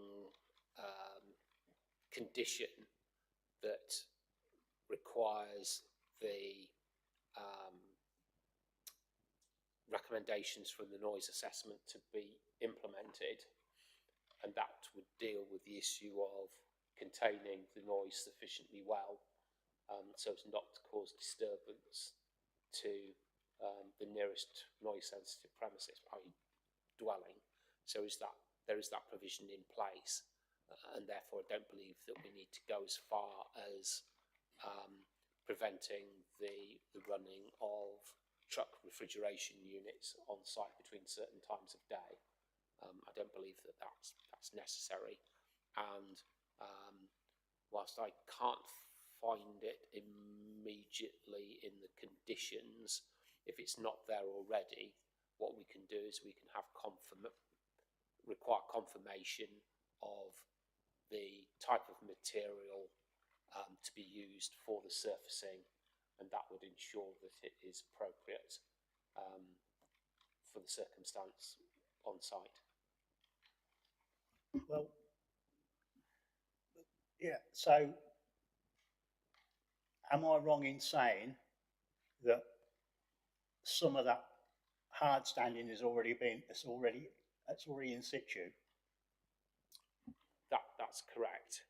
So the recommendations before you include conditions relating to the implementation of surface water schemes, etc., and that's all designed to manage water on site and deal with any sort of contamination. But obviously, if a type of material has been used on site which renders that surface water management system inappropriate, then that inappropriate material would either have to be removed or the surface water system would have to be changed in order to deal with that new material that's been put on site. I'll see Councillor Marks, thank you. And with what you've just said, so who would then make that decision? Would that be with consultation to like the IDBs, the Environment Agency, or is that just for a building inspector or something to make that decision? We would require that to be a condition, and we would consult with the lead local flood authority. They would be the primary port of call, plus also our environmental health colleagues and the Environment Agency. Again, yes, please. Sorry, can I just come back on noise? Okay. I still think on the noise side, we need to have a timed element of 7 till 7 or something like that. I just feel, yeah, we're hearing acoustic, whatever. You know, these things do make a lot of noise, especially when they're cutting in and out. When they used to just standardly run, that's a lot different. You try being a resident anywhere near them. And, you know, we don't know what's going to happen on that site in the future. So to me, I would still ask for 7 till 7. Yeah, I mean, we heard from the applicant. He said, well, no, we'll take the fridges into the main depot. Then we've heard that, well, maybe some may escape the net, odd ones may escape the net. Well, probably at 12 or 1 o'clock in the morning when a foreign operator rolls in, he's going to park at the most appropriate place, isn't he? And the most easiest place. So I agree with Councillor Marks there that we need to put something in place that does recognise the noise factor. And just could you also confirm with this IBAA, I keep going back to it because is it, as far as the environmental concern, is it hazardous waste or is it just waste? Do we know that? Through you, Chairman, you heard the agent speak, and yeah. He doesn't know. If I didn't hear correctly, I'm sure he'll nod or shake his head, but I heard him say that he wasn't 100% sure whether or not the material to which you're referring to had or hadn't been used. What he did say is that type 1 material had been sourced from a fully licensed provider. So I don't think there's any issue over that side of the equation. It's just a question of checking whether or not this IBAA has been used. But as I've said before, the use of that product is of no consequence to us. I'm sure what we can do outside of this meeting is have a conversation offline with the agent. It can be determined whether or not that product has been utilised or not, and if it has, then we can deal with the Environment Agency and colleagues in environmental health outside of the planning regime to make sure that that material was used in compliance with the appropriate regulations. Yeah, that's loud and clear, Nick. Thank you for that. I'm just trying to alleviate any problems that may come further along the line. But we are, as I said, we are where we are. So any more questions at all? Nick, have you got any more? You've got any more? Anything else? No, thank you. Okay. I'm looking for a proposer to go with officer recommendation to approve this. Councillor French.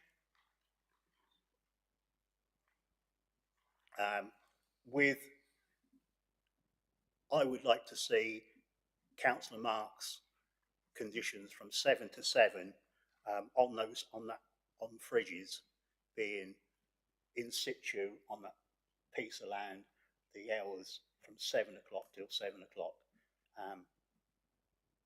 Councillor Marks has got significant knowledge of the lorry haulage business. He's been involved in it, I think. So I think we need to take his expertise on board there. I think that's for me. So could we put that down as a condition before I ask for a seconder? Yep. And obviously we're going to go, or officers and environment agencies and Camps County Council are going to do out of this meeting. They're going to do some more work on this IBAA to see if indeed that is the material they've used, and is it hazardous waste or normal waste, inert waste.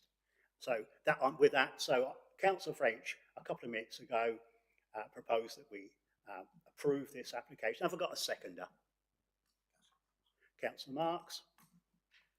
So all those in favour of that recommendation, unanimous, that application has been approved. So, ladies and gentlemen, do we want 10 minutes or shall we press on? 10 minutes. It is now 2:30. Could we be back by at least 2:45 so we can really get started again? Thanks. Because we've still got 5 more to do. Thanks.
Okay, thank you everybody for being back promptly.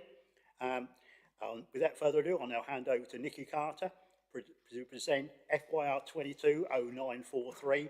It's an FDC application, agenda item number 9. So Nikki, when you're ready, please. Thank you, Chair. Agenda item 9 is an outline application for up to 6 dwellings with matters committed in relation to access only. Firstly, may I draw members' attention to an update report which has been circulated. The application site comprises an irregular shaped parcel of land surrounded by residential development.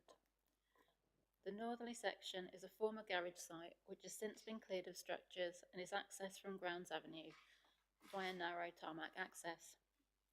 There's also a pedestrian link through the site between Grounds Avenue and Badgerny Road, which can be seen crossing the site on the aerial photo. The remainder of the site is a grassed area to the north and east of existing dwellings on Hurst Avenue, bounded by trees and vegetation. Access is from Hurst Avenue and over an existing block paved drive. The indicative layout is shown here, with 5 dwellings on the northern element of the site, accessed via Grounds Avenue, and a further dwelling accessed via Hurst Avenue to the south. The indicative layout of the northern element is as such due to the constraints of the site, including the pedestrian link and high voltage cable with associated easement, which are indicated. This slide shows the Hurst Avenue element of the site. Photos 1 and 2 indicate the location of the access and site in relation to existing dwellings, and photo 3, the grass nature of the site, with vegetation to the northern boundary.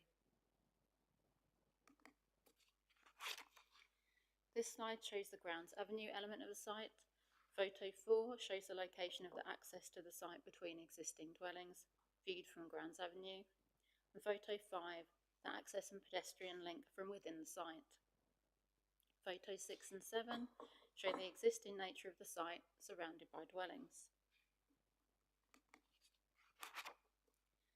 Whilst a single dwelling accessed via Hurst Avenue is supported, the majority of the development for up to 5 dwellings off Grounds Avenue is considered unacceptable, as whilst a reason for refusal in respect of poor access cannot be substantiated, it has not been demonstrated that an acceptable scheme can be achieved for the number of dwellings applied for, given the severely constrained nature of the site. The recommendation is therefore to refuse the application in its entirety, given there is no opportunity for a split decision. Right, thank you, Nikki. We have one speaker on the application. I'd now like to invite Bob Harrington. He's the agent to make his presentation to the committee. You've got 5 minutes, Mr. Harrington. Thank you.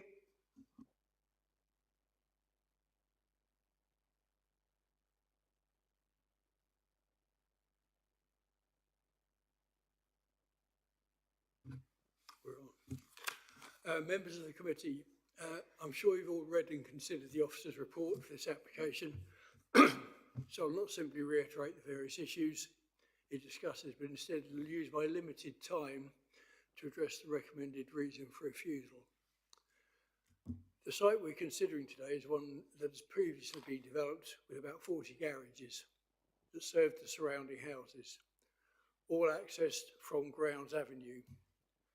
It also includes a parcel of undeveloped land that has access onto Hurst Avenue, and this undeveloped part is not really in contention, so this discussion concentrates on the larger garage site.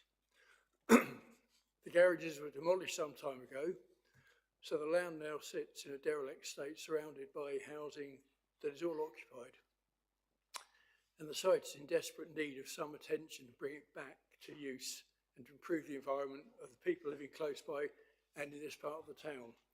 So a residential scheme seems appropriate.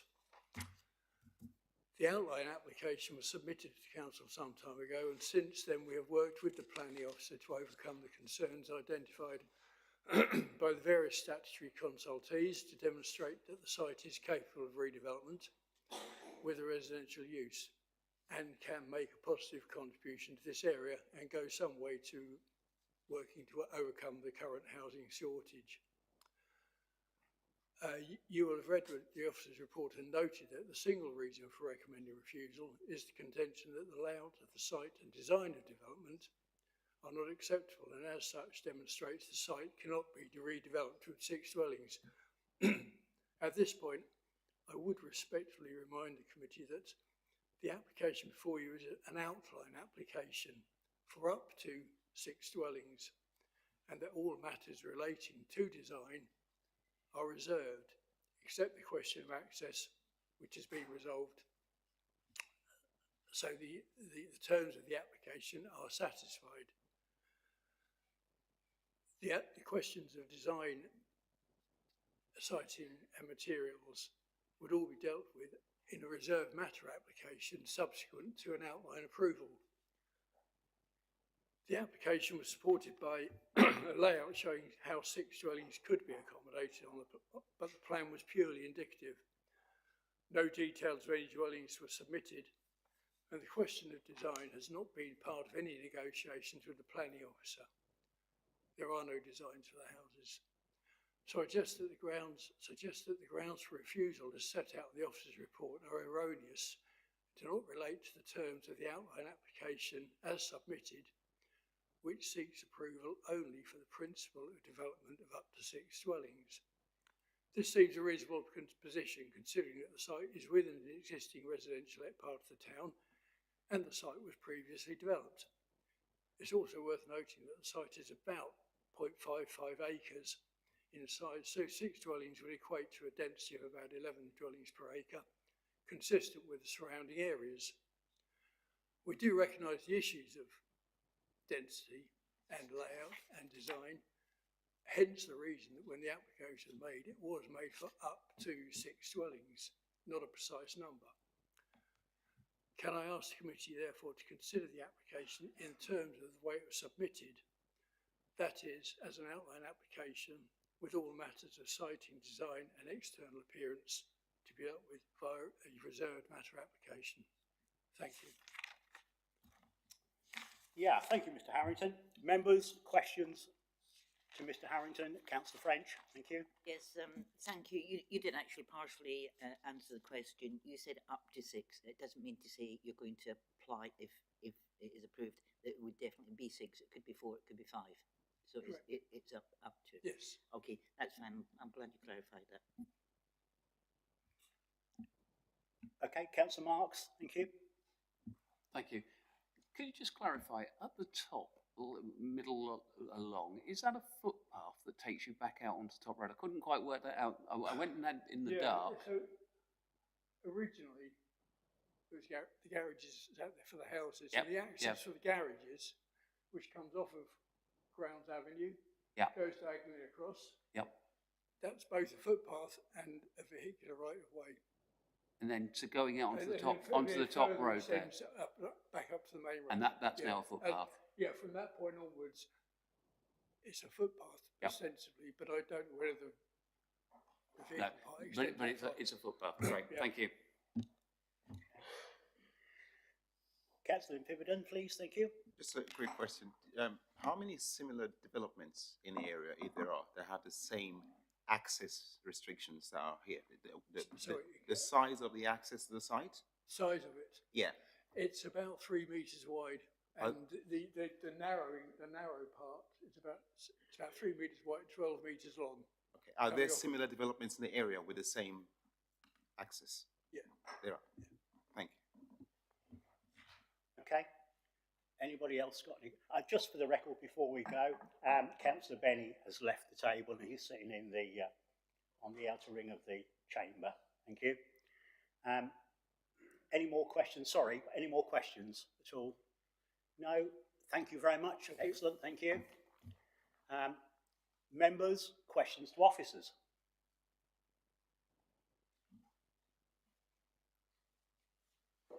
Councillor French. Thank you. If I picked up correctly what the gentleman has just said, that they haven't got any details because they haven't got a design. So I'm a bit confused one of the recommendations because we don't know what's actually going to go on there. Whether it is, it could be 4, up to 6. So I think the only The only reason for, I've lost my page, only reason for refusal.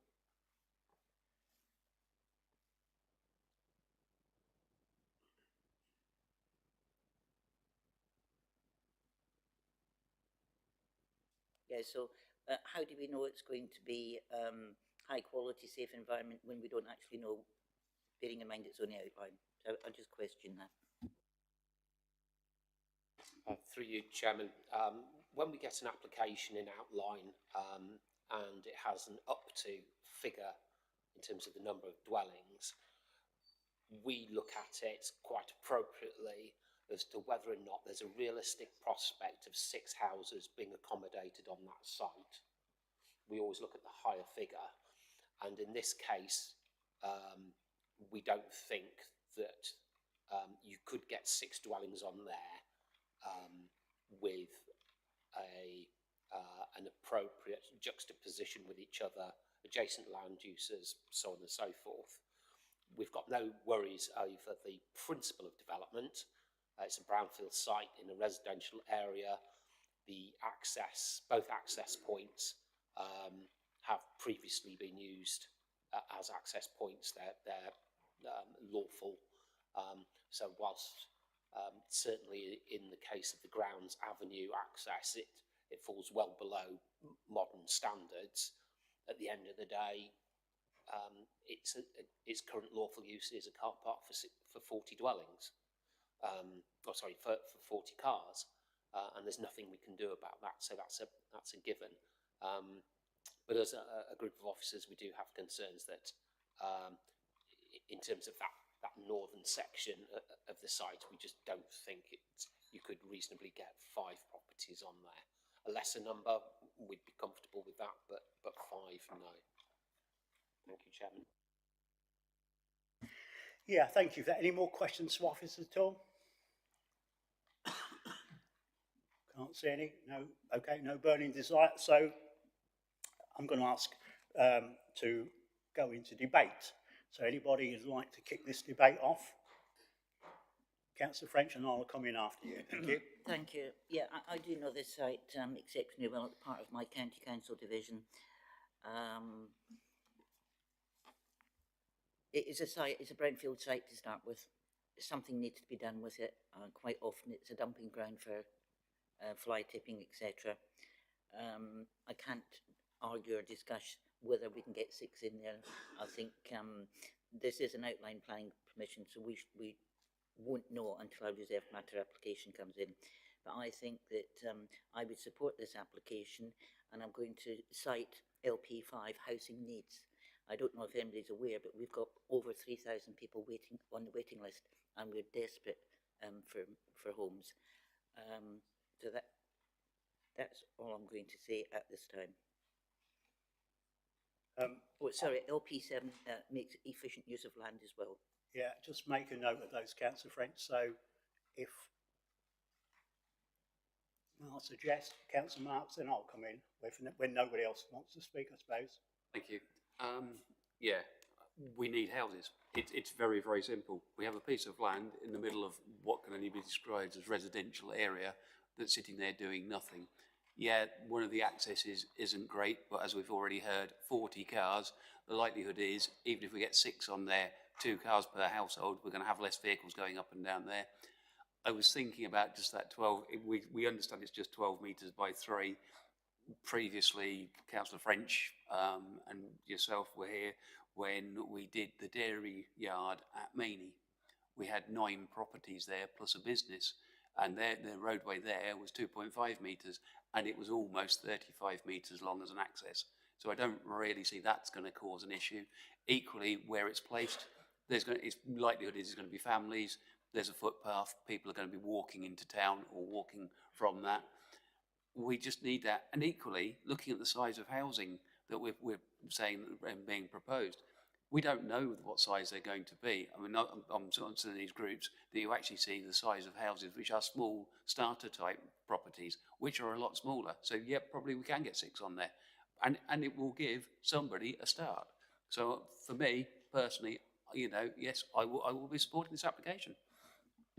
Yeah, I'll come in there then. Yeah, in answer to Councillor Fibberdon's question, yes, we have. There is 2 applications in the last couple of years in Whittlesey, strange enough, when I went and had a look at it yesterday, for 4s and 6s and 5s or whatever, and I may be wrong on the numbers, but there was a 3 metre entrance with a 40 or 50 metre run off to the application site. So there's 2 in Whittlesey, there's one in Drybread Road, and the other one is just off, let's get it right, is off Drybread Road, and the other one is called The Close, and that's just off Victory Road. So those 2 are very similar to the entrance, what we're looking at here today, but in my humble opinion, those sites are not as good as this one. You're coming more or less off the road here. There is room to turn a lorry around for construction traffic. I was down there the other day. There's hardly any water retention there at all. I was wearing my low shoes, so to speak, and I didn't feel threatened by any standing water there. It's a brownfield site, as been said before. It could be a dumping ground further along down the road. It's in the middle of other houses. It needs something doing with it. You've just already heard that we need houses. Councillor French has said we've got loads and loads of people on the waiting list. And, you know, this is only an outline. This is an outline application. We may not be able to get 6 on there. Who knows? We are not, you know, we're not draftsmen or anything like that, are we? We're not. We just need to do this, but we do know that we can get something on there. That will be determined at a later date, if indeed this gets passed this afternoon. So let's just take an attitude where we can do this. I will be supporting this when the time comes. And so I'm quite happy to take any other questions or from members. I know, Nick, I'm looking at you. I'm just looking at anybody else first, so please do. Yeah, thank you, Chairman. Just a point of clarification. The application is for market housing, not for affordable housing. Okay. So in terms of housing need, we've got a 5-year land supply and we're passing the housing delivery test. So there's no imperative in play at this moment in time. Thank you. Councillor Marks. To be fair though, if we put 6 properties on there, or up to 6, the likelihood is they're going to be quite small units, so they will almost class it as starter type units and give a family a step up. So whether they're affordable, they will be of sorts affordable. And in this day and age where you can get help with mortgages and everything else, that gives a family a step up. Yeah, quite right. Right, so we're still in debate. I know we've gone on a little bit too long, perhaps, or something, Councillor French, you'd like to add to it? I have read the report from Cadent Gas, and obviously they have got pipes going across there. It's not something I like to ask, but I'm going to ask. If this is approved, can it be done at this stage or reserved matters for permitted development removals? Because obviously there's a gas pipe there, people start putting structures up there, then there could be some problems. So can it be conditioned at this time, or will that be a reserved matter application if it's approved? I'm sure you can throw some light on that, Nick. Yeah, through you, Chairman. Basically, it's not possible to remove permitted development rights on an outline planning application. That's something that you leave to reserved matters. And in any event, if there is a way leave in relation to any of the utilities that pass through the site, then that will be alerted to the homeowners when they purchase the properties. I think that satisfies your question, Councillor French. So we're still in debate. Anybody want to add to this debate before I close it? No, thank you. Debate's closed then. Would you like to come in with anything before we go to proposal? No, thank you. No, so we're looking for a proposal now. Who would like to make a proposal and accompanied by conditions I'd like to. and reasons and conditions and whatever. Carry on. I'd like to go against our officers' recommendations on the grounds that I don't believe there's poor access. I think there's enough room to turn around, do what you got to do there. And this is an outline planning permission, so it's not actually set in stone how many properties are down there. There is a need for it in the town. So for those reasons, I'd like to propose that. Is that with delegated authority for officers to apply appropriate conditions? Yes. Thank you. Yeah, appropriate conditions. I think that's the name of the game here. Did you want to come in there, Councillor French? You're going to second it, aren't you? Yeah, I'm clairvoyant, you see, as well as my talents. So, okay. So we have a proposal from Councillor Hicks, seconded by Councillor French, that we go against officer recommendation with delegated authority to officers to set conditions or whatever, long as they're fair and reasonable.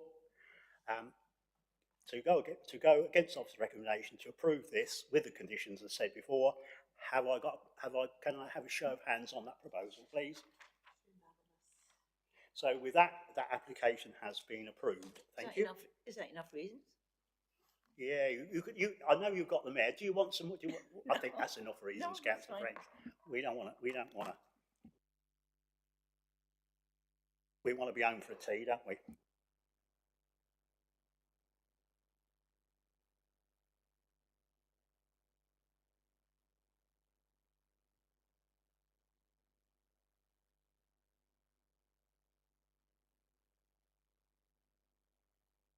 Hand over to Nikki Carter once again to present FYR 230238F, agenda item number 10. So Nikki, when you're ready, thanks.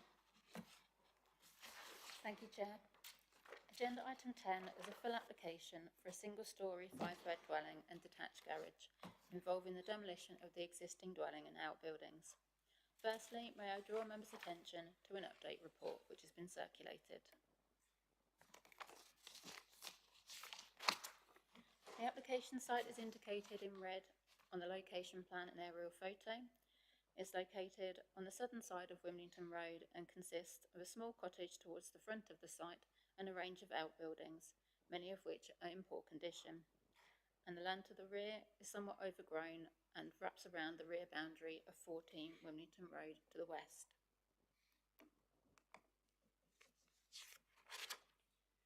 The proposed site layout can be seen on this plan. The proposed dwelling occupies a substantial footprint set back from Wimlington Road and running alongside and to the rear of number 14 to the west. The existing access is to be utilised and extended to serve a detached garage.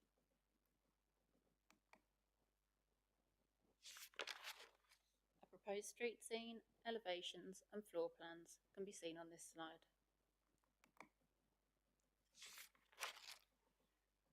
Photo 1 shows the existing dwelling on the left in the context of 14 Wimlington Road, and Photo 2 shows the existing dwelling and access with 10 Wimlington Road to the left.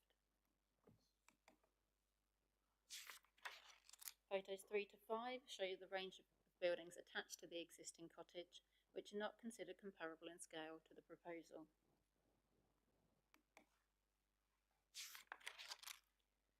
The principle of development and demolition of the existing dwelling is accepted. However, the siting of the proposed dwelling, considerably set back within the site and behind the established building line, is not considered to respect the character of the area.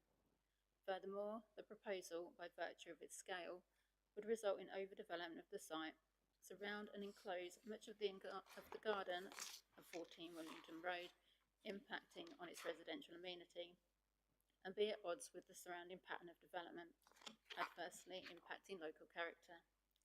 As such, the recommendation is to refuse the application. Thank you, Nikki. We have two sets of speakers on this application. First, I'd like to invite Jane Watson. She is the supporter to make her presentation to the committee. When you're nicely seated, Mrs. Watson, you've got 5 minutes. Thank you.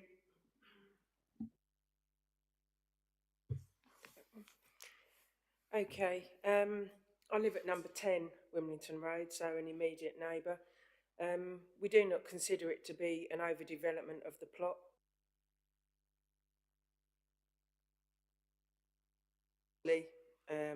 On the site, still leaving significant garden areas. This brings me to the street scene. Every house on Wimbledon Road on our stretch is different. There's only 2 properties on that house at number 10 is incredibly near to the top of the road, and given the opportunity we would drop it back. Obviously we know that's not possible, but it's a huge plot. Given the size of it, we think that it shouldn't be of bearing to anybody that it's dropped back a little bit further from the road. The applicants have been extremely kind and considerate in involving us with their plans, and as well with number 14 have been involved in discussions with respect to that. Also, they've considered the wildlife. It is a big plot, it is overrun. We have lots of wildlife that use that bit of land, and we know on speaking to the applicants that they're prepared to take care of the wildlife, for the want of a better description as well.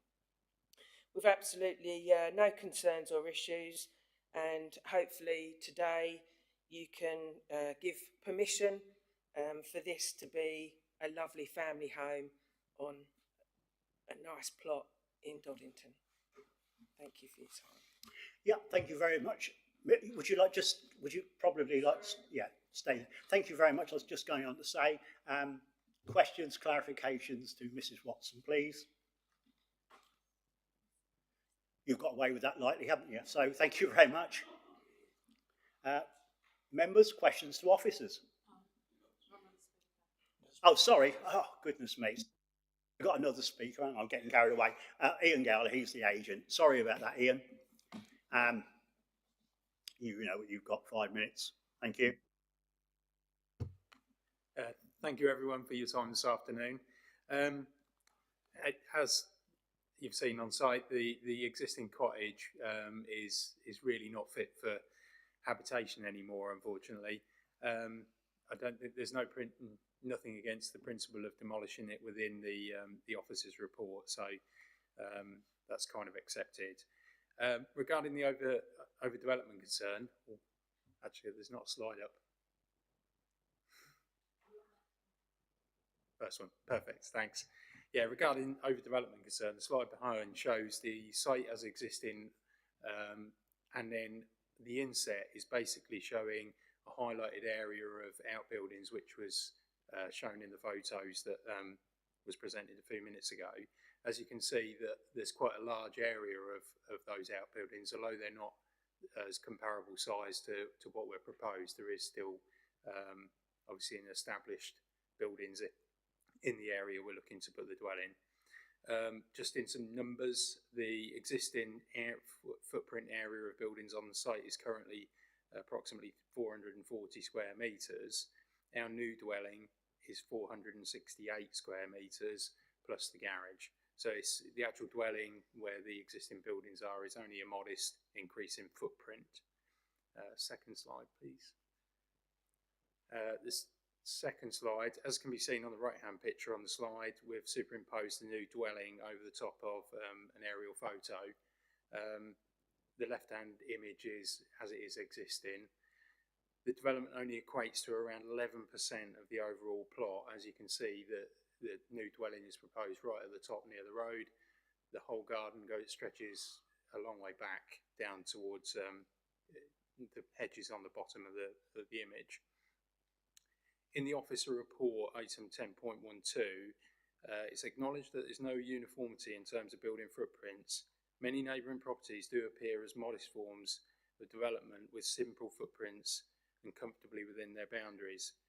Most of the neighbouring properties along this road, though, don't have such extensive plots and gardens as this proposed development. As you've heard, Jane from the neighbouring property on the left from the front of the site is obviously quite passionate that it gets approved. She's taken her time to come today. The people living in number 14 who are probably most affected would have come today, but unfortunately had to work. However, they have written in a letter of support for this proposal and are keen to get the existing cottage and site cleared up and this proposal move forward. Next slide, please. This last slide shows how the new dwelling will fit in the street scene. The top image is the existing. The bottom is obviously an image created with the dwelling superimposed over. As Jane has mentioned, the properties along Wimbledon Road are quite varied.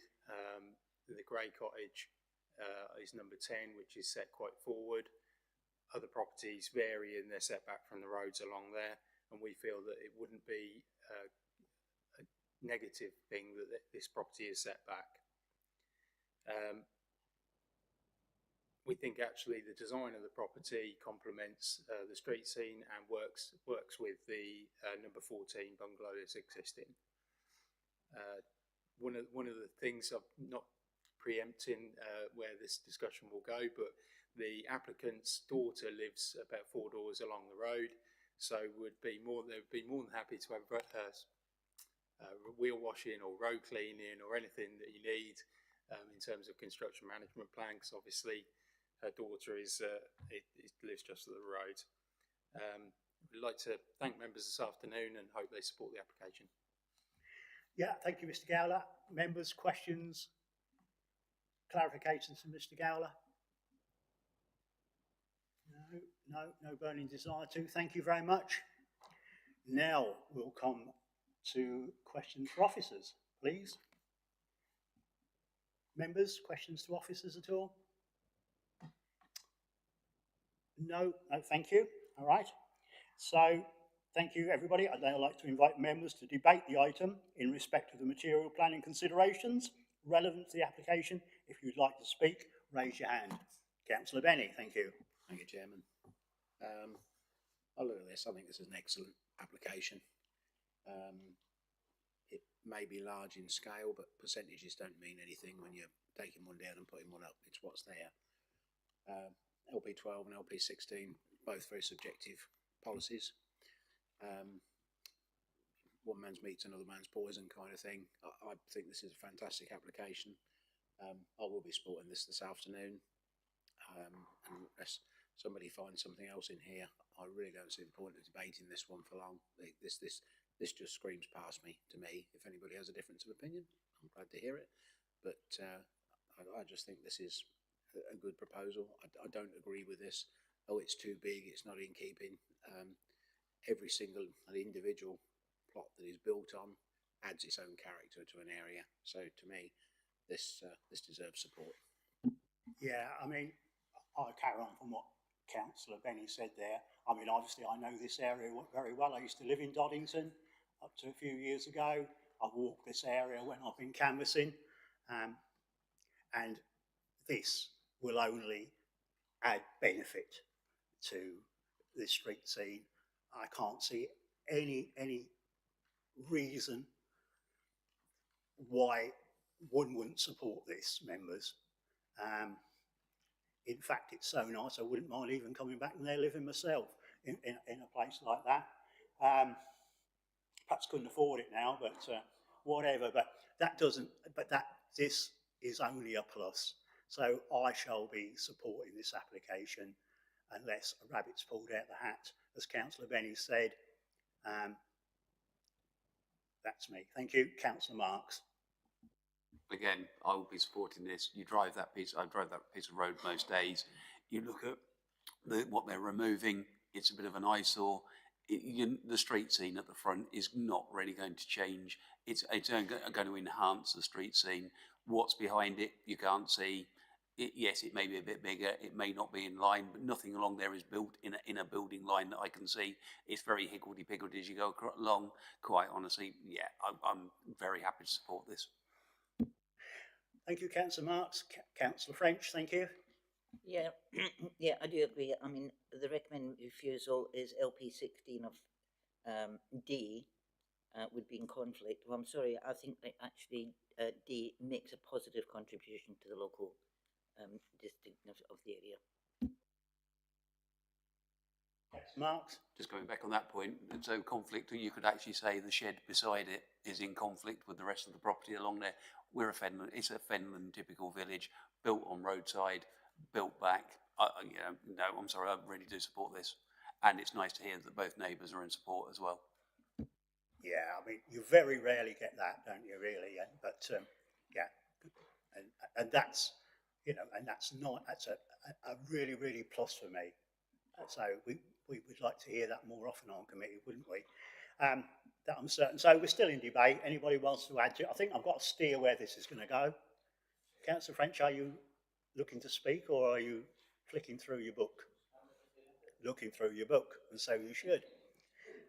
Councillor Miffiden, please. I just want to say I'm also happy to support it, and it's good to see that the applicant hasn't opted to put like 2 or 3 properties into a large plot like that, and they've made good, sensible use of it as a family dwelling. So it is impressive, and I'm supporting. That's a permanent question, an answer, question, answer. Councillor Miffiden. Anybody else at all before I close this debate? No? Okay. Would you like to? Nothing for you at all? So, I'm looking for a proposal. Firstly, to go with officer's recommendation to refuse this. Have I got a proposer for that? Councillor Benny. Have we got a seconder for that? I can't see a second of Councillor Benny for your proposal. So that obviously has failed. So I'm looking for another proposal. Councillor Benny? Thank you, Chairman. Yeah, I'd like to propose we go against officer's recommendation. I think LP 12 and 16 are subjective, and it seems from the debate we've had that the committee seems to support this. It will add benefit to the street scene, and it will make a lovely family home for somebody. Goodness, that seems excellent to me. Councillor French, you look like you're going to second that. Okay, so we've got a proposal to go against officer's recommendation, proposed by Councillor Benny, seconded by Councillor French. Nick's coming in. Is that with delegated authority for officers for conditions? Reasonable, yeah. And I'm sure it will be with you, Nick. So with that proposal, with delegated authority to officers, reasonable that is, can I have a show of hands on that proposal? That's unanimous, so that application has been approved. So with that, I'm going to leave the table now on this application for Whitemoor Function Centre, and I'm going to sit on the, for the record, I'm going to sit on the side, and also is Councillor Hicks for the record. Thank you, Councillor Marks.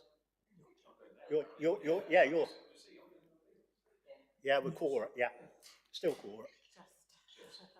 So, Councillor Marks, if you'd like to keep my chair warm.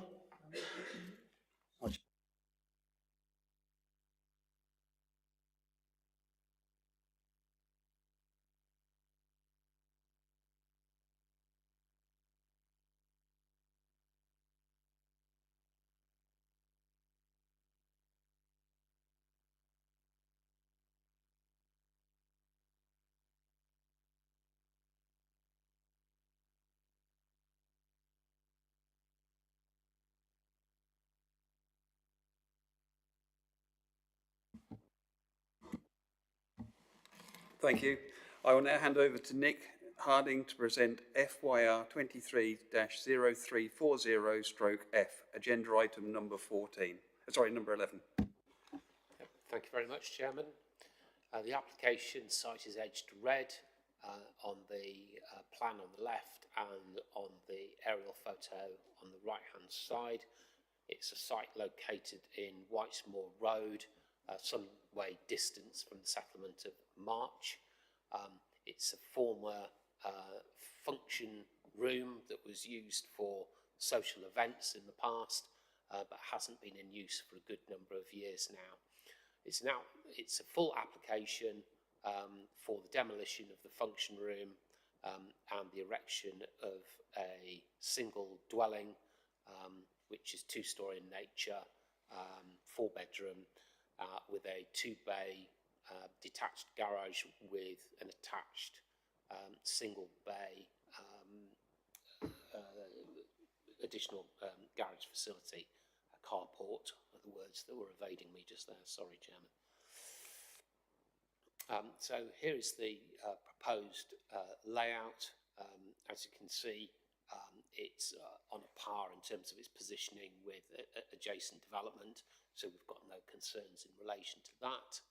And in terms of the design, again, it's rural in character, and we have no concerns over its design and appearance. It has no impact on the amenity of any of its neighbours. And here are the floor plans, ground floor on the left, upper floor on the right-hand side, and here are the elevation drawings of the property, showing the garage, the 3-bay garage on the left-hand side. Here are the photographs. So this is what the site looks like from the adjacent highway, and the white building is the building that's going to be demolished. You can see that there's a dwelling to the rear, and that's outside of the red line site and is being retained. It doesn't form part of the proposals. And here's a reverse view showing the building and the proposed plot on the right-hand side of the slide.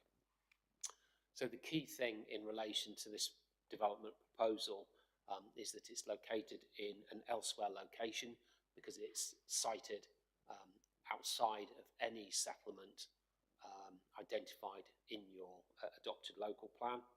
And secondly, it's in a flood zone 3 area, and the proposal has failed the sequential test, and therefore the scheme is unacceptable. Thank you very much, Chairman.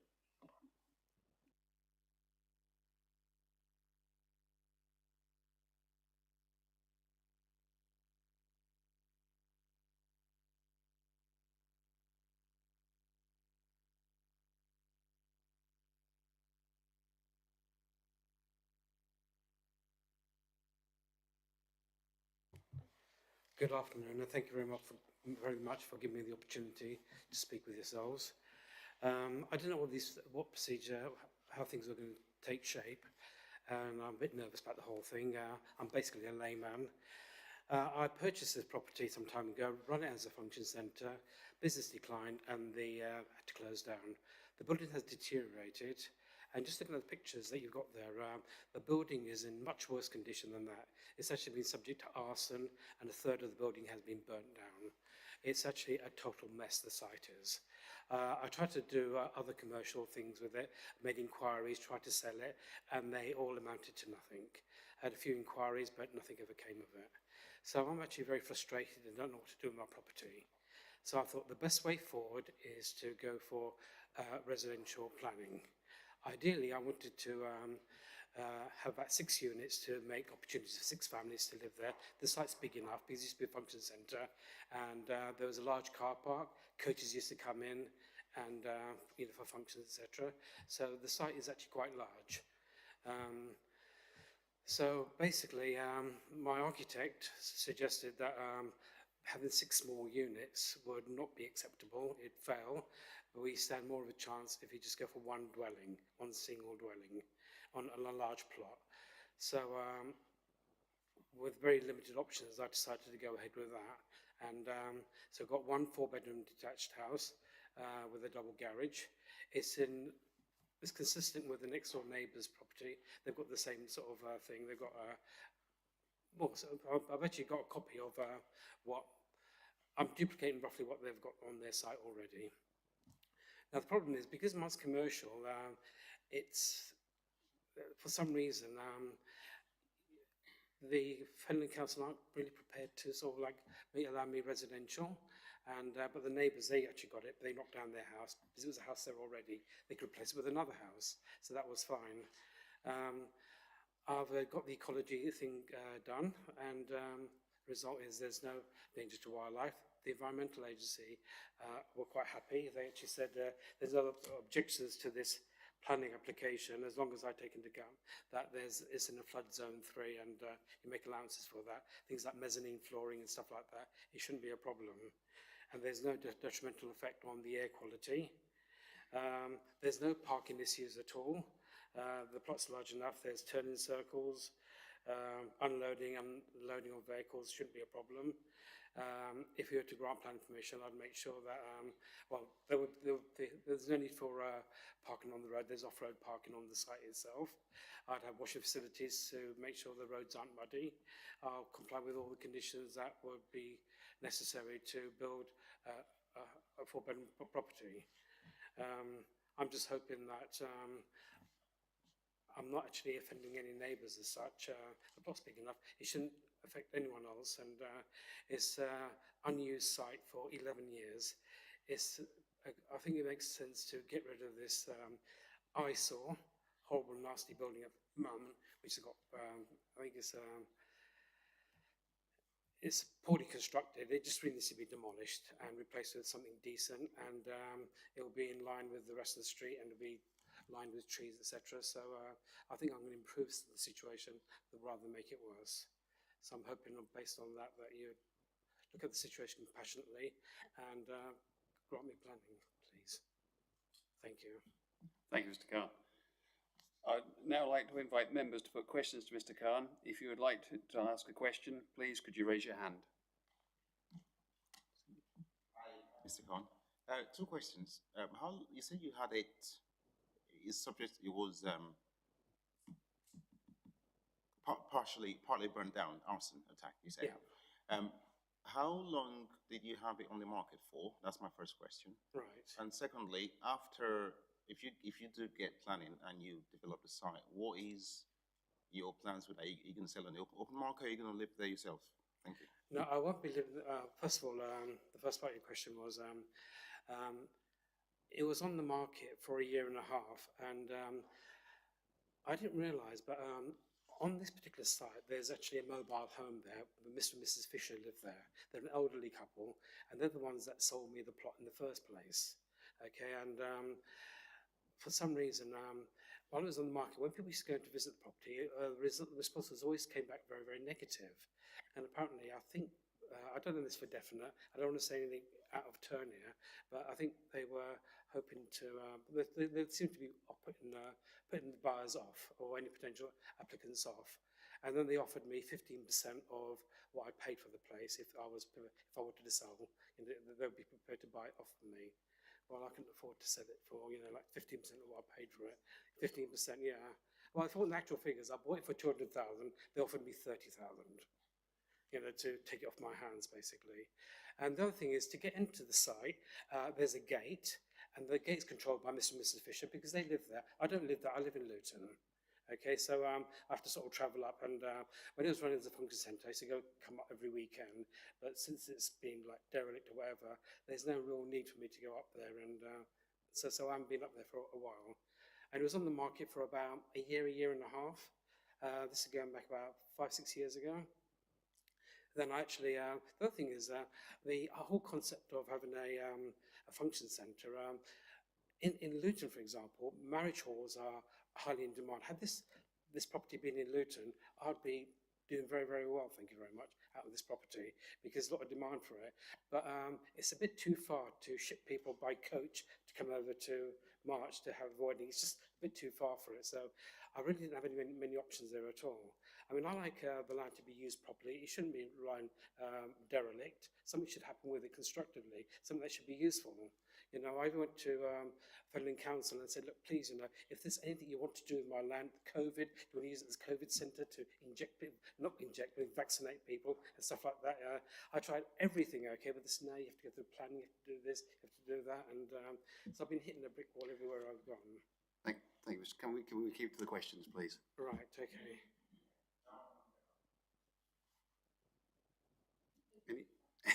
Any further questions? Okay, thank you, Mr. Khan. Okay, thank you very much. I would like to now invite members to put questions to officers.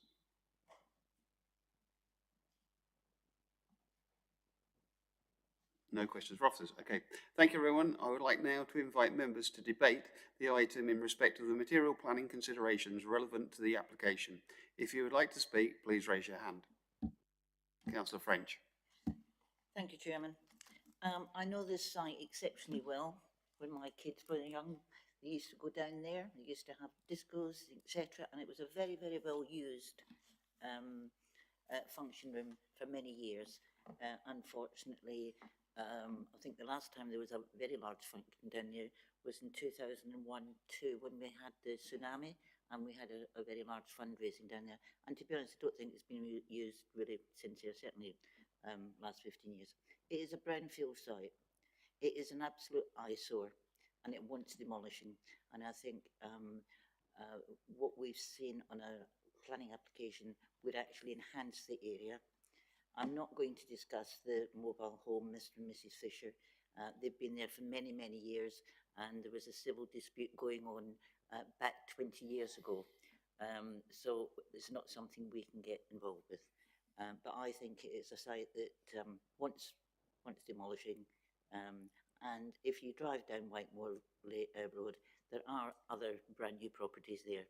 So I think, you know, I can't see a reason for refusal. Thank you, Councillor French. Any further comments? Nick? Yeah, so in terms of once you get past the railway, when you're sort of heading out away from March, the only new dwellings that there have been there are the barn conversions and those properties which have benefited from a barn conversion consent, and they've subsequently flipped those to the construction of a brand new dwelling, which they're able to do under the fallback position. And when it comes to barn conversions, the government's own policy says that the issue of flood risk as a matter of principle, i.e. the sequential test, is not a material consideration that can be taken into account in the determination of those applications. So in terms of this section, you know, a significant section of this road, there are no new brand new dwellings as such. The new dwellings that have been consented are all concentrated, what I'll call in the Peace Hill part of the road, not out here. This is clearly a countryside location. So the second point I'd like to make is we have a site with a dilapidated building, and I wouldn't argue with you that getting rid of the dilapidated building and putting something nice, shiny and new in there is a betterment.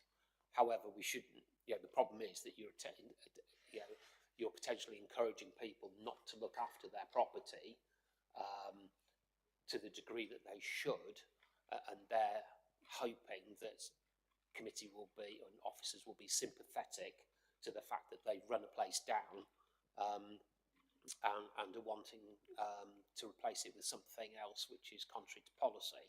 At the end of the day, if the site is in a very poor condition, then, you know, an application needs to be made to demolish the building and clear the site, and that's the end of the day, and maintain the site in a reasonable condition.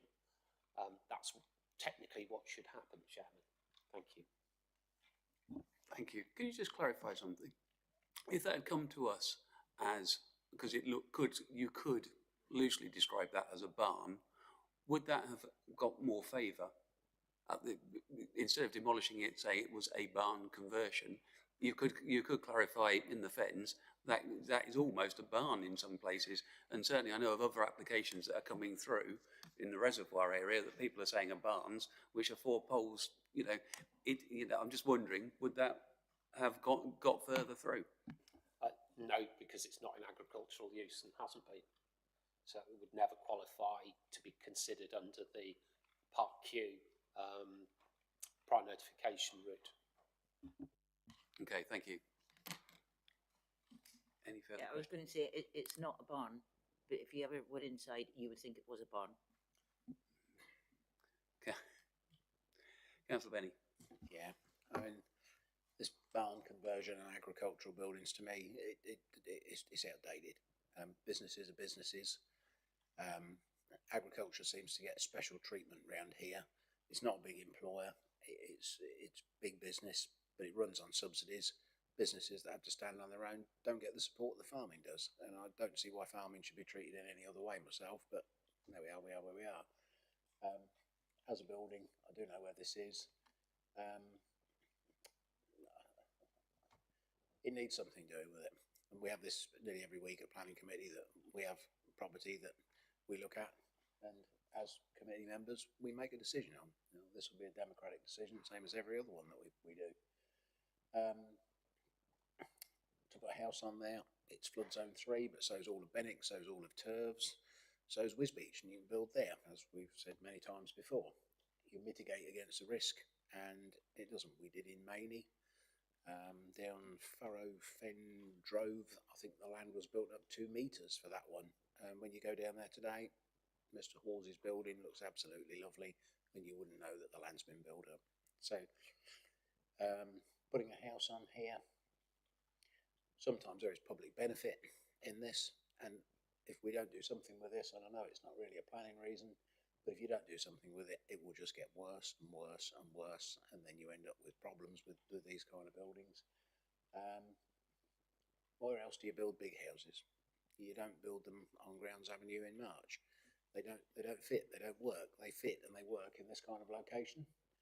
And again, this will make a very nice home for somebody, I think, if it gets approval today. Chairman, the answer to the condition of the building is that if it is so run down, then the owner needs to be either improving it or removing it. Redeveloping it isn't the only answer to this question. The owner has the option of removing the building and keeping the land in a clean condition. We have planning policies that are adopted. This is an open countryside location. It is nowhere near an adjacent settlement boundary. So your policies are dead against development in this location when it comes to a general residential property. It's not for agricultural purposes, it's not for an agricultural business or anything like that. So there's no justification there. And in terms of flood risk, you can't ignore the sequential test. It is there. You either pass it or you don't. The fact that you can build a higher floor level does not make you pass the sequential test. Thank you, Chairman. Thank you, Nick. I struggle with this one because the simple reason is we can see by the photograph in front of us, there is a house to the right of it and also a mobile building, which I guess have already got planning permission anyway for residential. By demolishing the building, okay, I understand you're saying he can, the owner can demolish it. However, it's still an asset at some point and something will get built there, I would presume. So, and regarding flood risk, if it went through, I'm sure there would be mitigating circumstances to make that property not flood, but the two beside it would flood before that. So, yeah, okay. Okay. In terms of the house to the right-hand side of the plot, that most likely predates planning, 1947, and the static to the rear was granted in 2004, before planning had any notion about dealing with flood risk. So, you can't, as a committee, say, oh, well, the things either side got consent and therefore it should be fine as well on flood risk grounds. But at the end of the day, we're in a different era in terms of knowledge and policy, and you've got to apply the latest policy to the consideration of this application, Chairman. Thank you. Thank you, Nick. And I quite agree with that. However, what we're saying is any new property would have mitigation. Mitigation could be we could raise it out of the ground or whatever. So, we are putting a way forward on today's legislation where we can actually, live with today's legislation regarding flood risk and still, make it so hopefully it won't flood. Any further questions for clarification from officers, please? No. Okay. As mentioned previously, I will now be initially looking for a proposer to go with officer's recommendation to refuse planning permission. Do I have a proposer for this recommendation? Councillor Benny. Do I have a seconder for this recommendation? No? Okay. We will now go to the vote. Sorry, no, we won't. Sorry, I'm now going. Can I ask for a different proposal?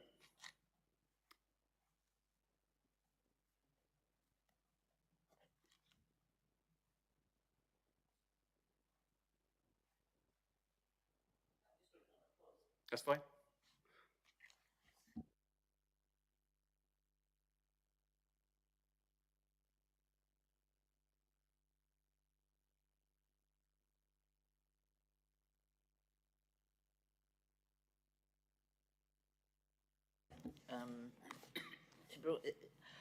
LP3 to promote sustainable development in rural areas. I think that would do that.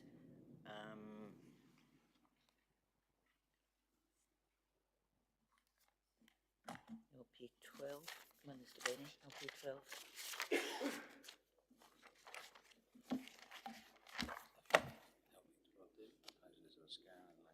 Yeah, LP12D, the proposal is a scale and location that is keeping with the core-shaped form of settlement and will not adversely harm the character or appearance of people. Oh, sorry. E. Sorry. LP12D. The proposal is of a scale and location that is in keeping with the core shape, form of settlement and will not adversely harm the character and appearance of the area. Is that enough? Yeah, happy with those reasons, Nick?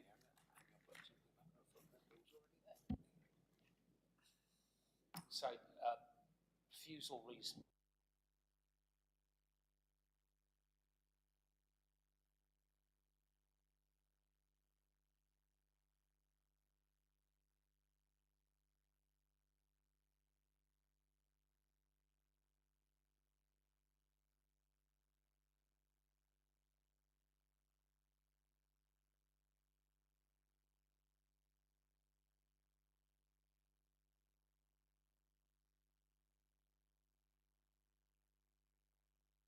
So saying, well, I recognise that this is outside a settlement. However, I think that policy can be put to one side because ... So if we do that, if we can do these one at a time. Well, I would personally say there are two other properties there, so you know there is already properties there being lived in. One definitely has planning because we know that with a mobile home. So whether it's outside a settlement, that there is still settlement there by other people living on site. Councillor French. The house there, I believe, was built after planning came in. It wasn't pre-planning. And there are others up there as well. Thank you. Yeah. Councillor Benny. Yeah, I mean, also you're taking a building down and you're putting a building back up. We're not building on farmland. So in terms of LP3, yeah, there is benefit to an area, and you know, to leave this standing here, I know it's not a reason just to replace something because it is, but we're taking the building down and we're putting the building back up again, and whatever we put there will be better.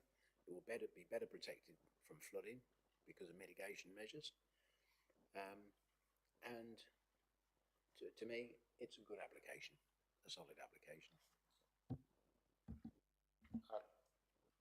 Through you, so I've got the reasons down for the counter refusal reason 1, and in terms of refusal reason 2, we've got the issue that the contrary argument, the flood risk issue being that there will be flood mitigation included within this dwelling, and as I've said before, that doesn't make this pass the sequential test. So an explanation needs to be given as to why, in this instance, the sequential test cannot be applied, should not be applied, Chairman. Thank you. Well, I think going back to previously what Councillor Benny has said, we are doing for the betterment of the site. And on this occasion, I think it is bettering the site and living and accommodation, bringing another house into Fenland, which we need. It's removing an eyesore. The likelihood is it's had fires and stuff. We've had the fire service down there and everything else. So it's got to be better for all parties. Okay, thank you, Chairman.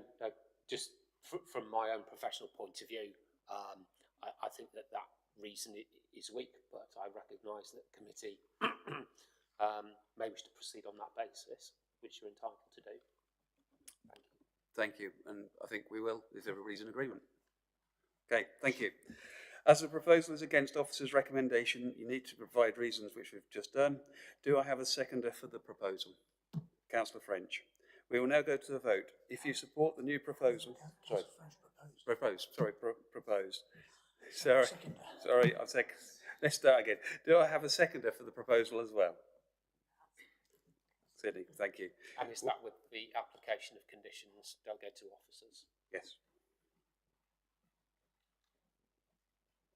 We will now go to the vote. If you support the new proposal, please raise your hand.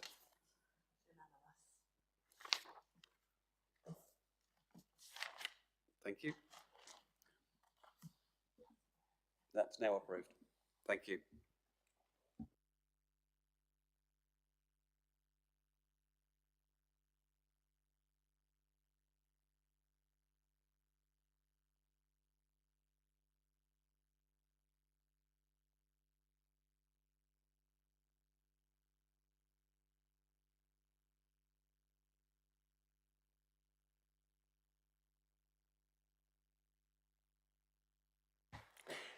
Just like to say thank you, Councillor Marks, very ably done, indeed.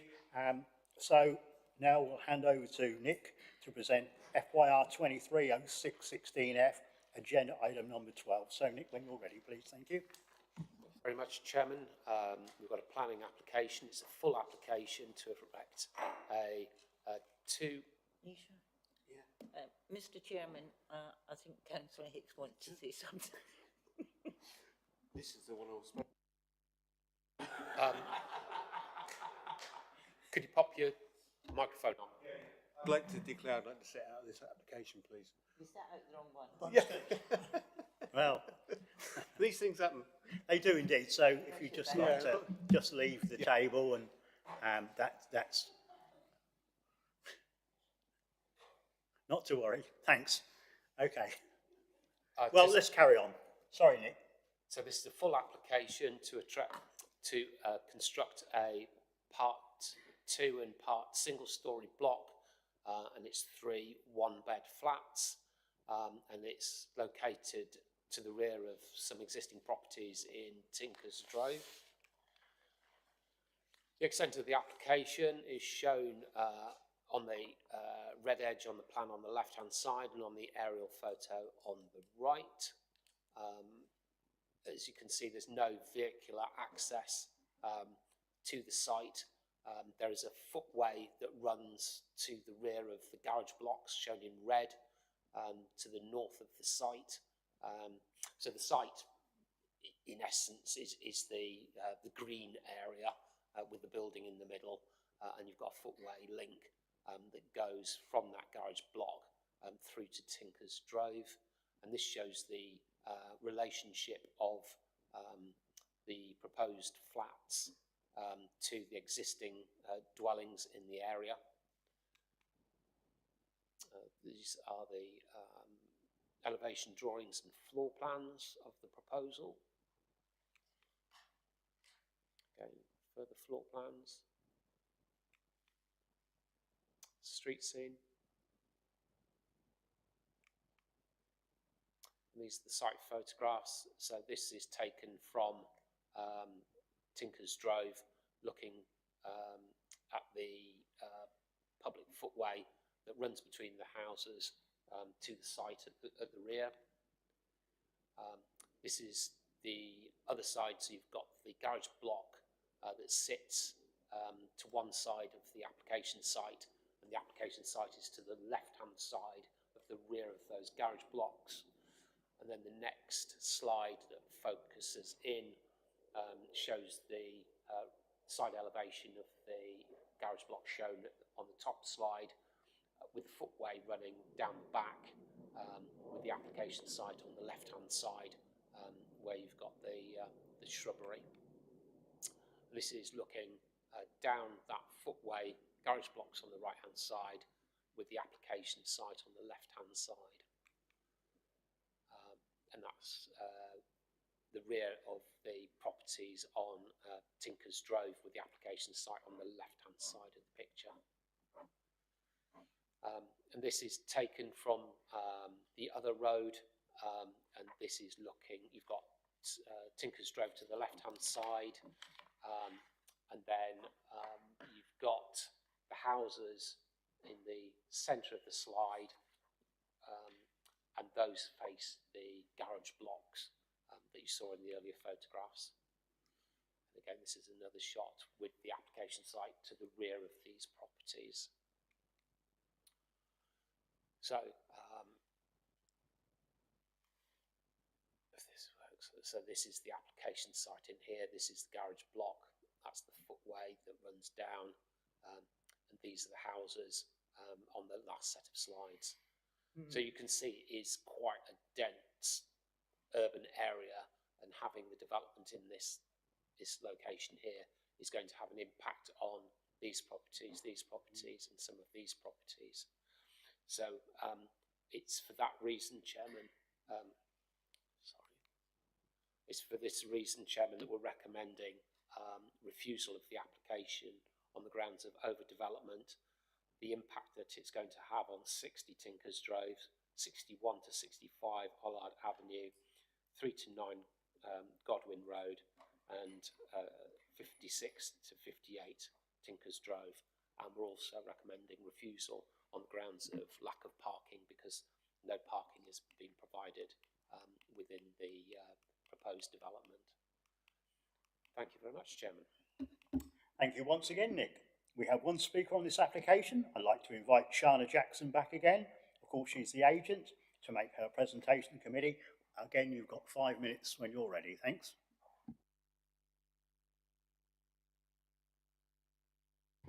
Thank you. As you've just heard, the proposal is for the construction of a building to serve as 3 one-bedroom flats. The application is before you as Wisbech Town Council are in support of the proposal. However, this is contrary to the officer recommendation. The scheme is as a result of market demand.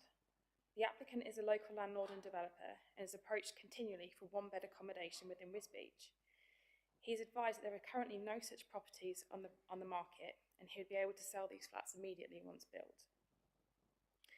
The site is arguably in one of the most sustainable locations within the district, as it's within the built-up area of a primary market town.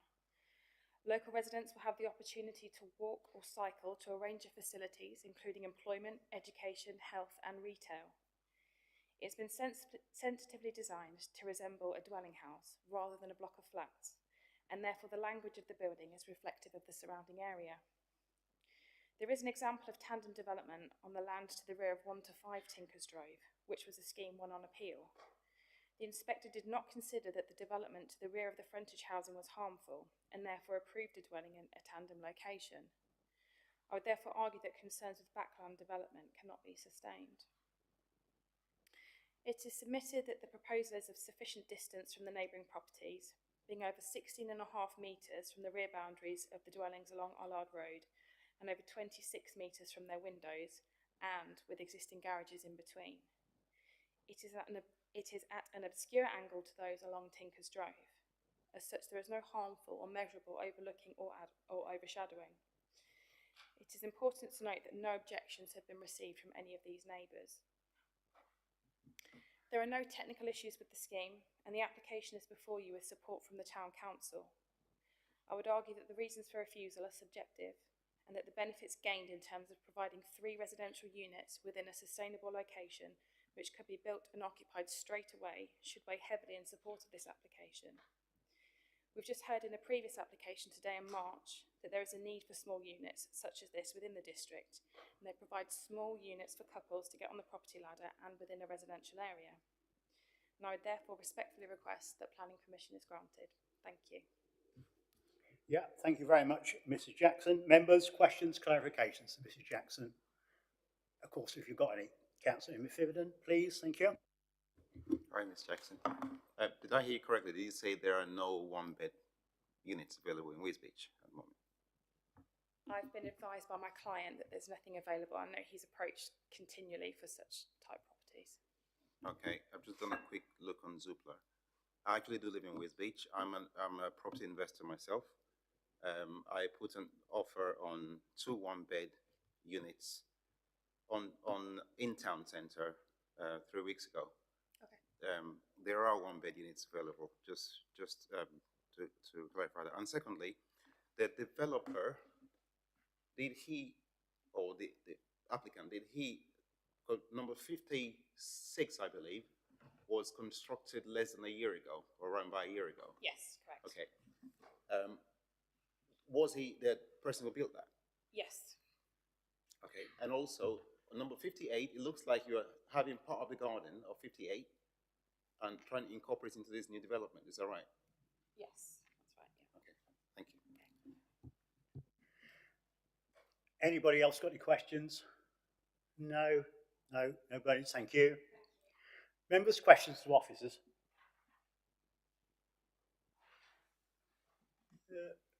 No burning desire once again. According to Rightmove, just 10 seconds ago, 21 one-bed flats available for sale, and I've not included 2 units which are on elder persons schemes. So there's plenty for you to go at. Okay, thank you everybody. Now I'd like to invite members to debate the item in respect of material planning considerations relevant to the application. If you'd like to speak, please raise your hand so we're in debate. Councillor Benny, please, thank you. Some pieces of land you just can't build on, can you? And I think this is one of them. Oh, I look at this, there's no parking. It's not town centre. And I wouldn't be very happy if I had 3 flats built at the back of my house if I lived in any of those. I think officers have got this one right. As we've heard, there isn't a need for more flats. There may be, but we're looking at a planning application. It's a piece of ground someone's chancing. And I look at this and I think this is one of those pieces of land you just can't develop. So I don't think I could be supporting this. I'd say officers have got this one right. Okay, Councillor French. Yeah, I concur. Councillor Marks.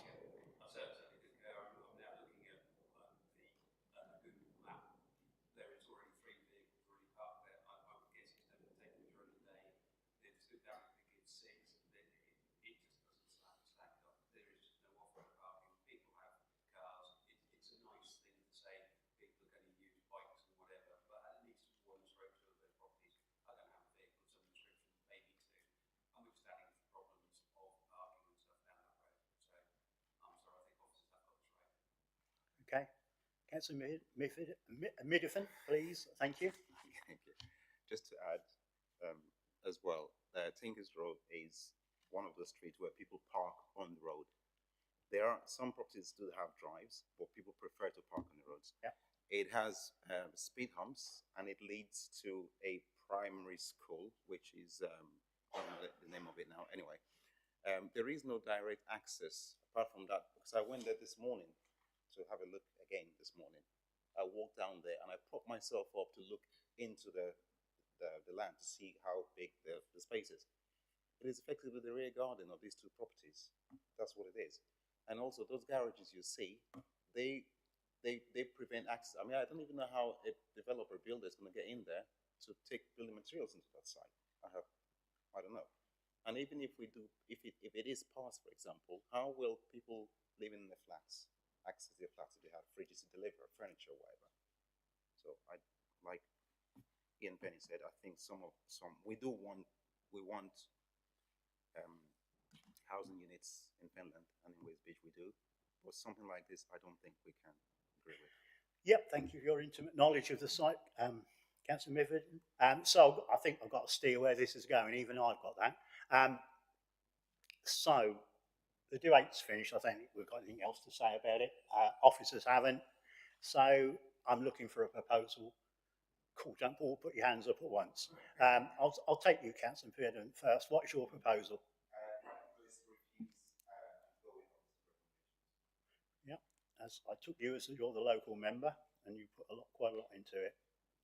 So we've got a proposal to go with officers to refuse this application. It's proposed by Councillor Bearden. Have I got a seconder? Councillor French. So all those in favour of refusing this application, could we have a show of hands? That application has been refused.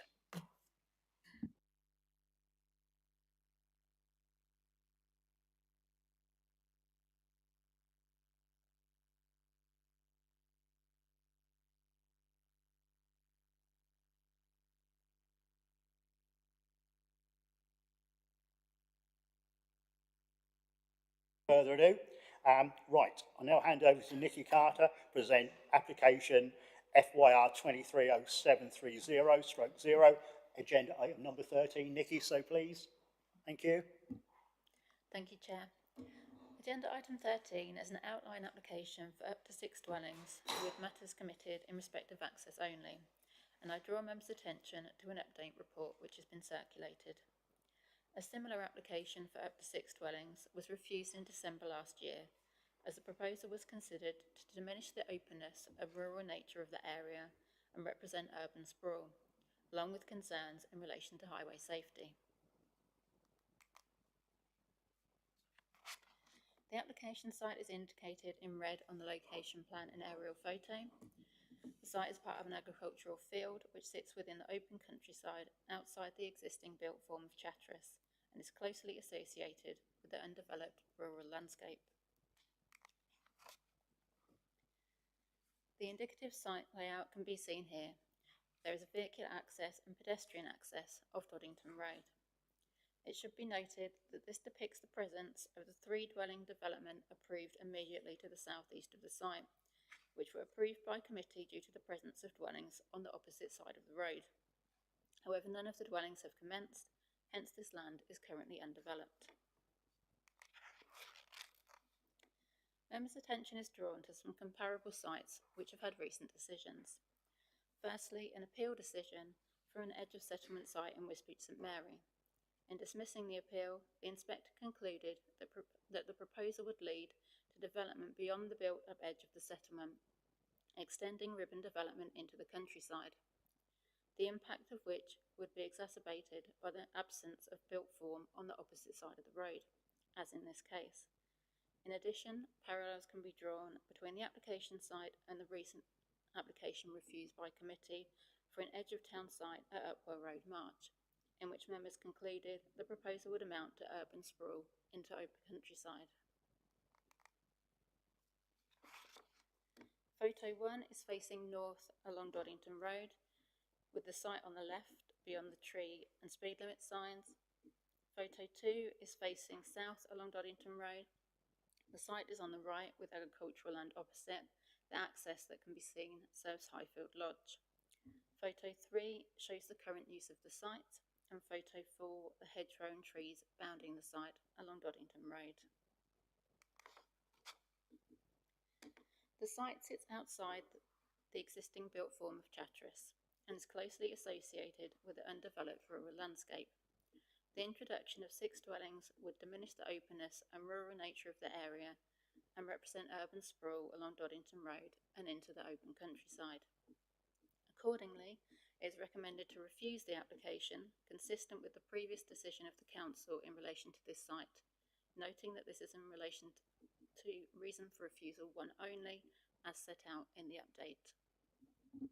Yeah, thanks once again, Nikki. We have one speaker on this application. It's Shana Jackson. If you'd like to come and make your presentation to the committee, again, you're working very hard today. You've got 5 minutes, and of course, this is the last one. So thank you. As you've just heard, this scheme seeks outline planning permission for the construction of up to 6 dwellings, with only details of access committed. Members will recall the application for 3 dwellings, which was approved to the immediate south-east of the site. During their considerations, members stated that they would be supportive of the whole of the site frontage land coming forwards, hence the application which is before you now. The proposal would form an extension to a market town, which is supported by policy LP3 of the local plan. There is a natural stop formed by the Brian Morley buildings to the north, and therefore the scheme effectively infills a road frontage in this area. I would therefore argue that it does not constitute ribbon development or sprawl, instead it promotes sustainable growth. There is opportunity to provide 6 high-quality dwellings which contribute to the character and visual amenities of this part of Doddington Road.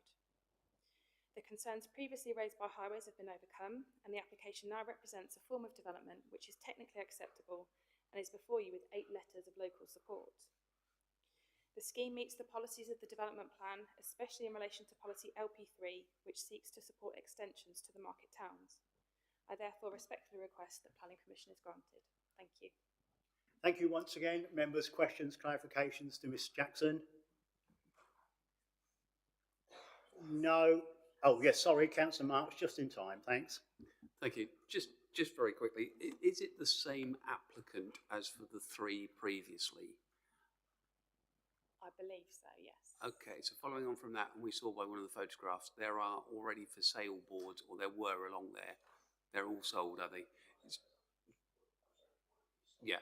So, but there were 3. But if you look where those for sale boards were, they seem to be further out than what we're looking at on the map, on the drawing itself, where the red line is. From memory, it didn't quite run level with the outside property. Is that correct? If I could just have a look at the site plan, please. I was just going to say, you can put the slides up again for clarification. If you'll, thank you, Right. Nikki. There, can you see just to the southeast? These ones here, I don't know if those are the ones you mean that have been for sale.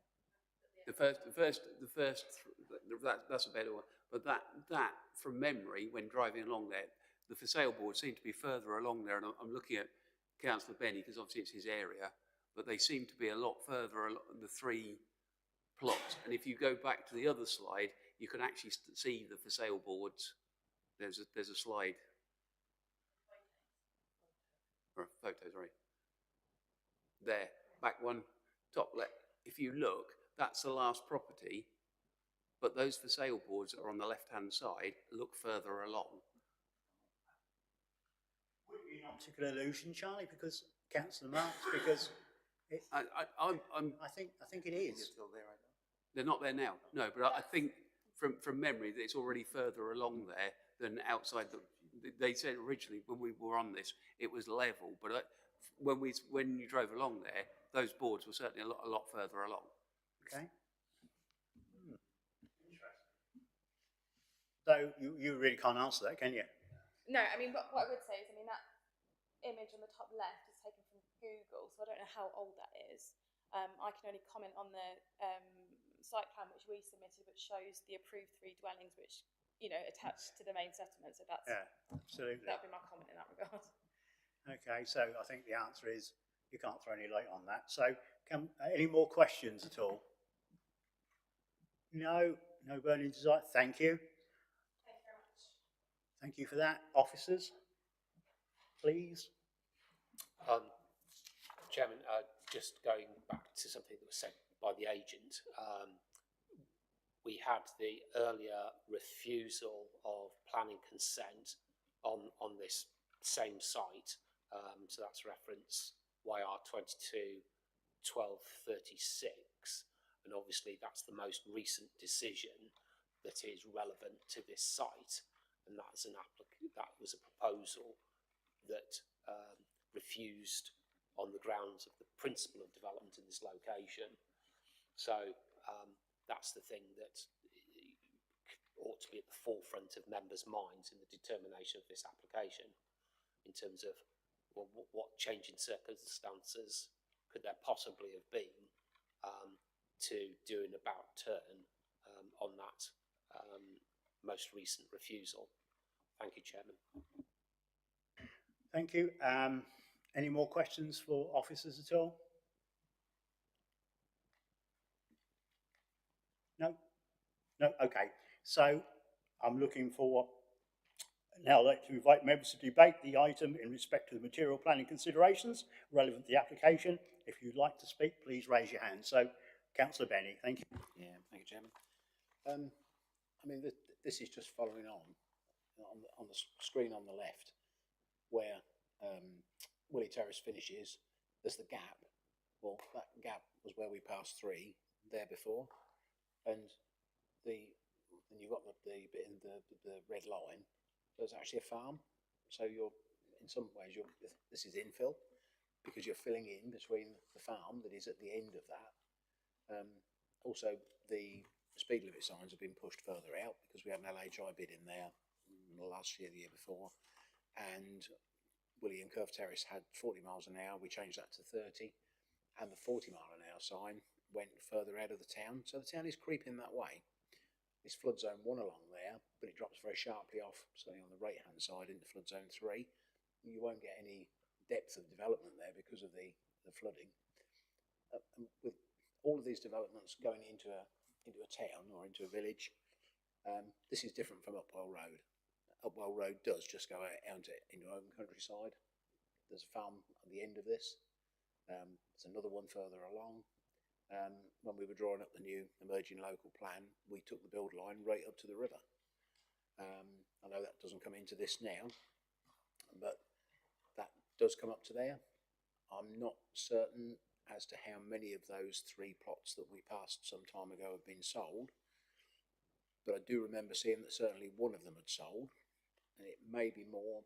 I can't for certain say, and I don't want to mislead members in any way, but I'm fairly certain that certainly one of those have sold. And I always think back to White Road in Coates, when in Eastry, sorry, when we passed those 2 bungalows as you come in from Benwick, they were up for refusal. And when they were built, what an entrance to a village. They made that village. I mean, we've passed 2 more since then, but they set the scene for how the village is. Curve and Willie Terrace were built after the war as council houses stuck on the outskirts of town.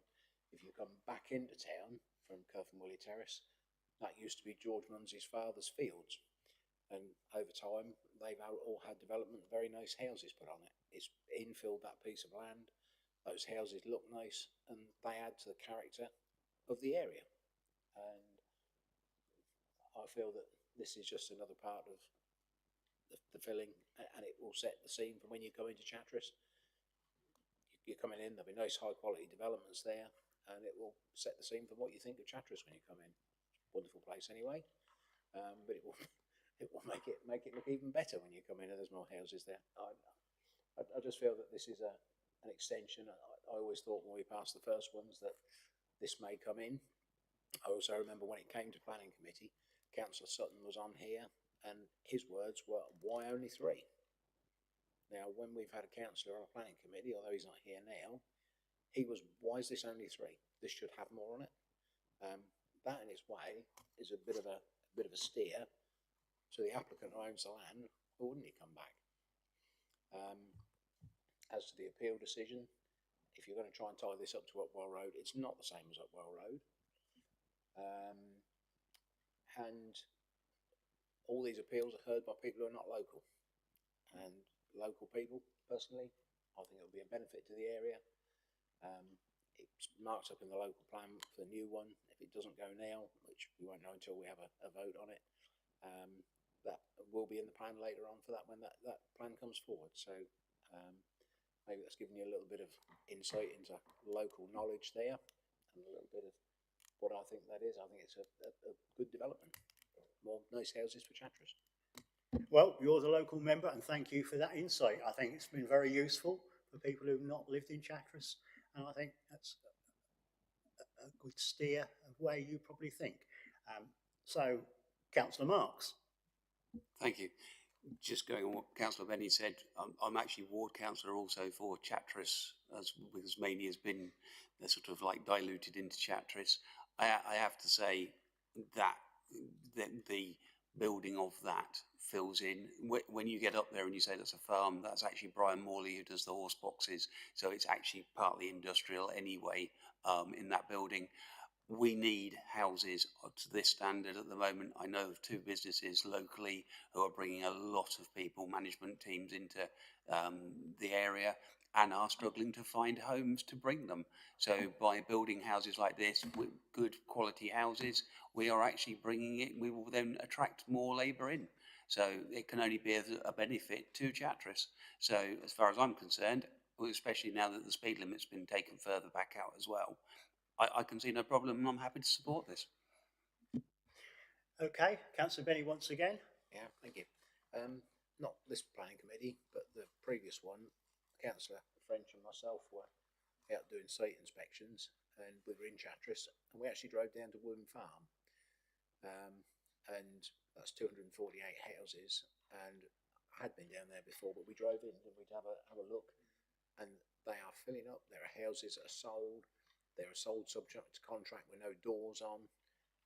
This is proving the need for housing in Chatteris. These houses are selling. There were people outside sweeping the road, weren't there, Jan? Yeah. You know, if those houses are going, that's showing a need. This is a different market for those housing, or a different market for housing. And I think that this type of housing will complement what else we have in Chatteris. We need nicer houses, and these will bring nice houses on an entrance to a town. And to me, this seems a good opportunity to build some houses that people want to live in. I'll just remind members we're still in debate, so anybody is extremely welcome to add to it if they wish to. If not, I shall close it. I'm going to close it. Yes. So listening to the debate, Chairman, in terms of housing need, there is no imperative to grant planning permission here, contrary to policy, on the grounds of housing need. As I've said earlier in this meeting, we've got a 5-year land supply. We're meeting our housing delivery test requirement as well. In terms of larger homes, we don't have any evidence or an associated policy in our plan in respect of those. So we can't really have regard to that in the determination of this application. And then finally, you've got to look at the previous refused application and consider what has changed. And realistically, the only thing that's been put forward in terms of change is the speeding signs have moved. But that was never an issue in relation to the determination of the previous application. So we're coming to that issue is there doesn't appear to me to be any substantial reason as to why we're not arriving at the same decision on this application as we did on the previous. And just to remind members of their code of conduct in respect of consistent decision making, Chairman. Thank you. Yeah, thank you for that, Nick. You can have a question to Nick if you wish to, because we are questions to officers to sum up, so I will allow that. On the line of consistency and building outside, coming into Chatteris, we did the ones previously for, 3 months ago, 4 months ago, coming up the Somersham Road, so again, have we not set a bit of a precedence and we're being consistent again, putting smart or nice houses on the entrance of a town, which is Chatteris? I think we gave 5 there, 4. I'm looking at Councillor Benny. I think it was, wasn't it? But through you, Chairman, looking at this particular site, you had a refusal probably 12 months ago on this, and there's been no change in circumstances. And therefore, you ought to be making the same decision now, today, as you did previously. Okay. Councillor Benny. Yeah, I mean, a decision is a decision is a decision. You take things into consideration, but as a planning committee, we make the decisions. And yeah, we could take that into consideration, but that doesn't mean that forever and a day that's going to be set in stone, and we can't make a different decision. But, a material change has happened. The speed limit has changed. I personally feel that just because something was refused a year ago does that mean that we can't change that? What's the time? We'll go, wait, another year, 2 years, 3 years, or we're supposed to judge every application on its merit, and we have got an application in front of us. I mean, it will be a democratic decision by the planning committee, I'm sure, but we'll see. Okay, I'm going to give the last word to Nick, if he wishes to make any more observations or to it, and then I'm going to go and look for a proposal. Did you want to say anything, Charlie? No, if you do before, this is the time. I come back to, I know you're saying material changes or whatever. I think in 12 months things have changed. Certainly in the area they've changed. We know there is now more of a need for that type of housing on a personal basis. I talk to, like I'm sure we all do as councillors, we talk to people in our areas, and that they're all telling us, you know, or we are being told, and again businesses are telling us what their need is. Number two, and I know we've said about it before, this is half a new committee anyway. So there's another material change to this. Plus, I know what you're saying, but you know, I'm saying you're saying changes. The various changes. The speed limit has changed. Before, when you used to come along that road, you literally came into a 40 mile an hour, and it would have been dangerous. Now, by what has been done by highways, you know, it's a less of a danger. I wouldn't probably have supported it before, but at the moment, I'm sorry, I'm on the side of there is some changes, and I would support it. Okay. So I am going to give the last word to Nick now. Would you like to add anything else before I look for a proposal? Through you, Chairman, clearly we're going to be in a position where we're going to have to agree to disagree. But from a professional point of view, you know, it's incumbent on me to advise committee that there has been no material change in circumstances since this application was previously refused. The fact that the speed limit has changed does not impact on the openness of and rural nature of the location one way or the other. It's immaterial. And in terms of the demand for executive type housing is just hearsay. We don't have any hard evidence. So whilst committee is perfectly able to make a decision, I would remain concerned about the robustness and defendability of that decision if we were to be challenged upon it, Chairman. Thank you. Okay, so I think committee members I think they've been warned through Nick of the possibility of a challenge. I'm not sure there ever will be, but whatever. So we're all aware of that. I think now Nick's made it extremely clear. So with that, I'm going to ask now to move on with this. As mentioned earlier, I'll be looking for a proposal to go with officer recommendation to refuse planning permission. Have I got a proposer for that? Councillor Marks? Okay. Have we got a seconder for that? I don't think we have. So I'm looking for another proposal, please.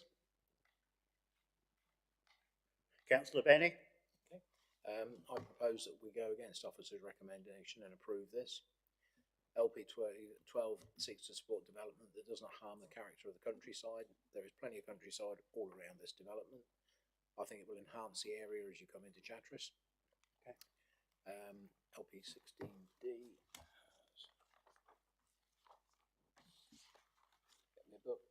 Again, makes a positive contribution to the local distinctiveness and character. Character changes all the time. There is nothing that is set in stone, nothing that can't be changed. And it's very subjective, as several other applications this afternoon that we've looked at, and we've made decisions based on our view of how it is. So, to me, this does bring a positive contribution to the area, and so therefore I think that although Nick says we don't have to demonstrate need, the fact that houses in Woom Farm are selling as fast as they can build them, in fact probably faster than they can, there is a need for housing in Chatteris, and this will provide some nice homes. So after all that, we've got a proposal for Councillor Benny to go against officer recommendation to approve this. You've given the reasons I think are adequate. Have we got a seconder? Councillor Mifflin, so that's it. So, as I said, we've got a proposal proposed by Councillor, seconded by Councillor Mifflin. Can I have a show? Is that with delegated responsibility for conditions? I think that's more or less a given now. I think we allow that happen nearly all the time. So that's a given. So could we have a show of hands on that proposal, please? Application has been approved with those officers with conditions. So thank you for that. So this brings the end of the meeting, and the meeting is finished roughly at 4:30. And thank you very much for participating, officers and everybody else. Thank you.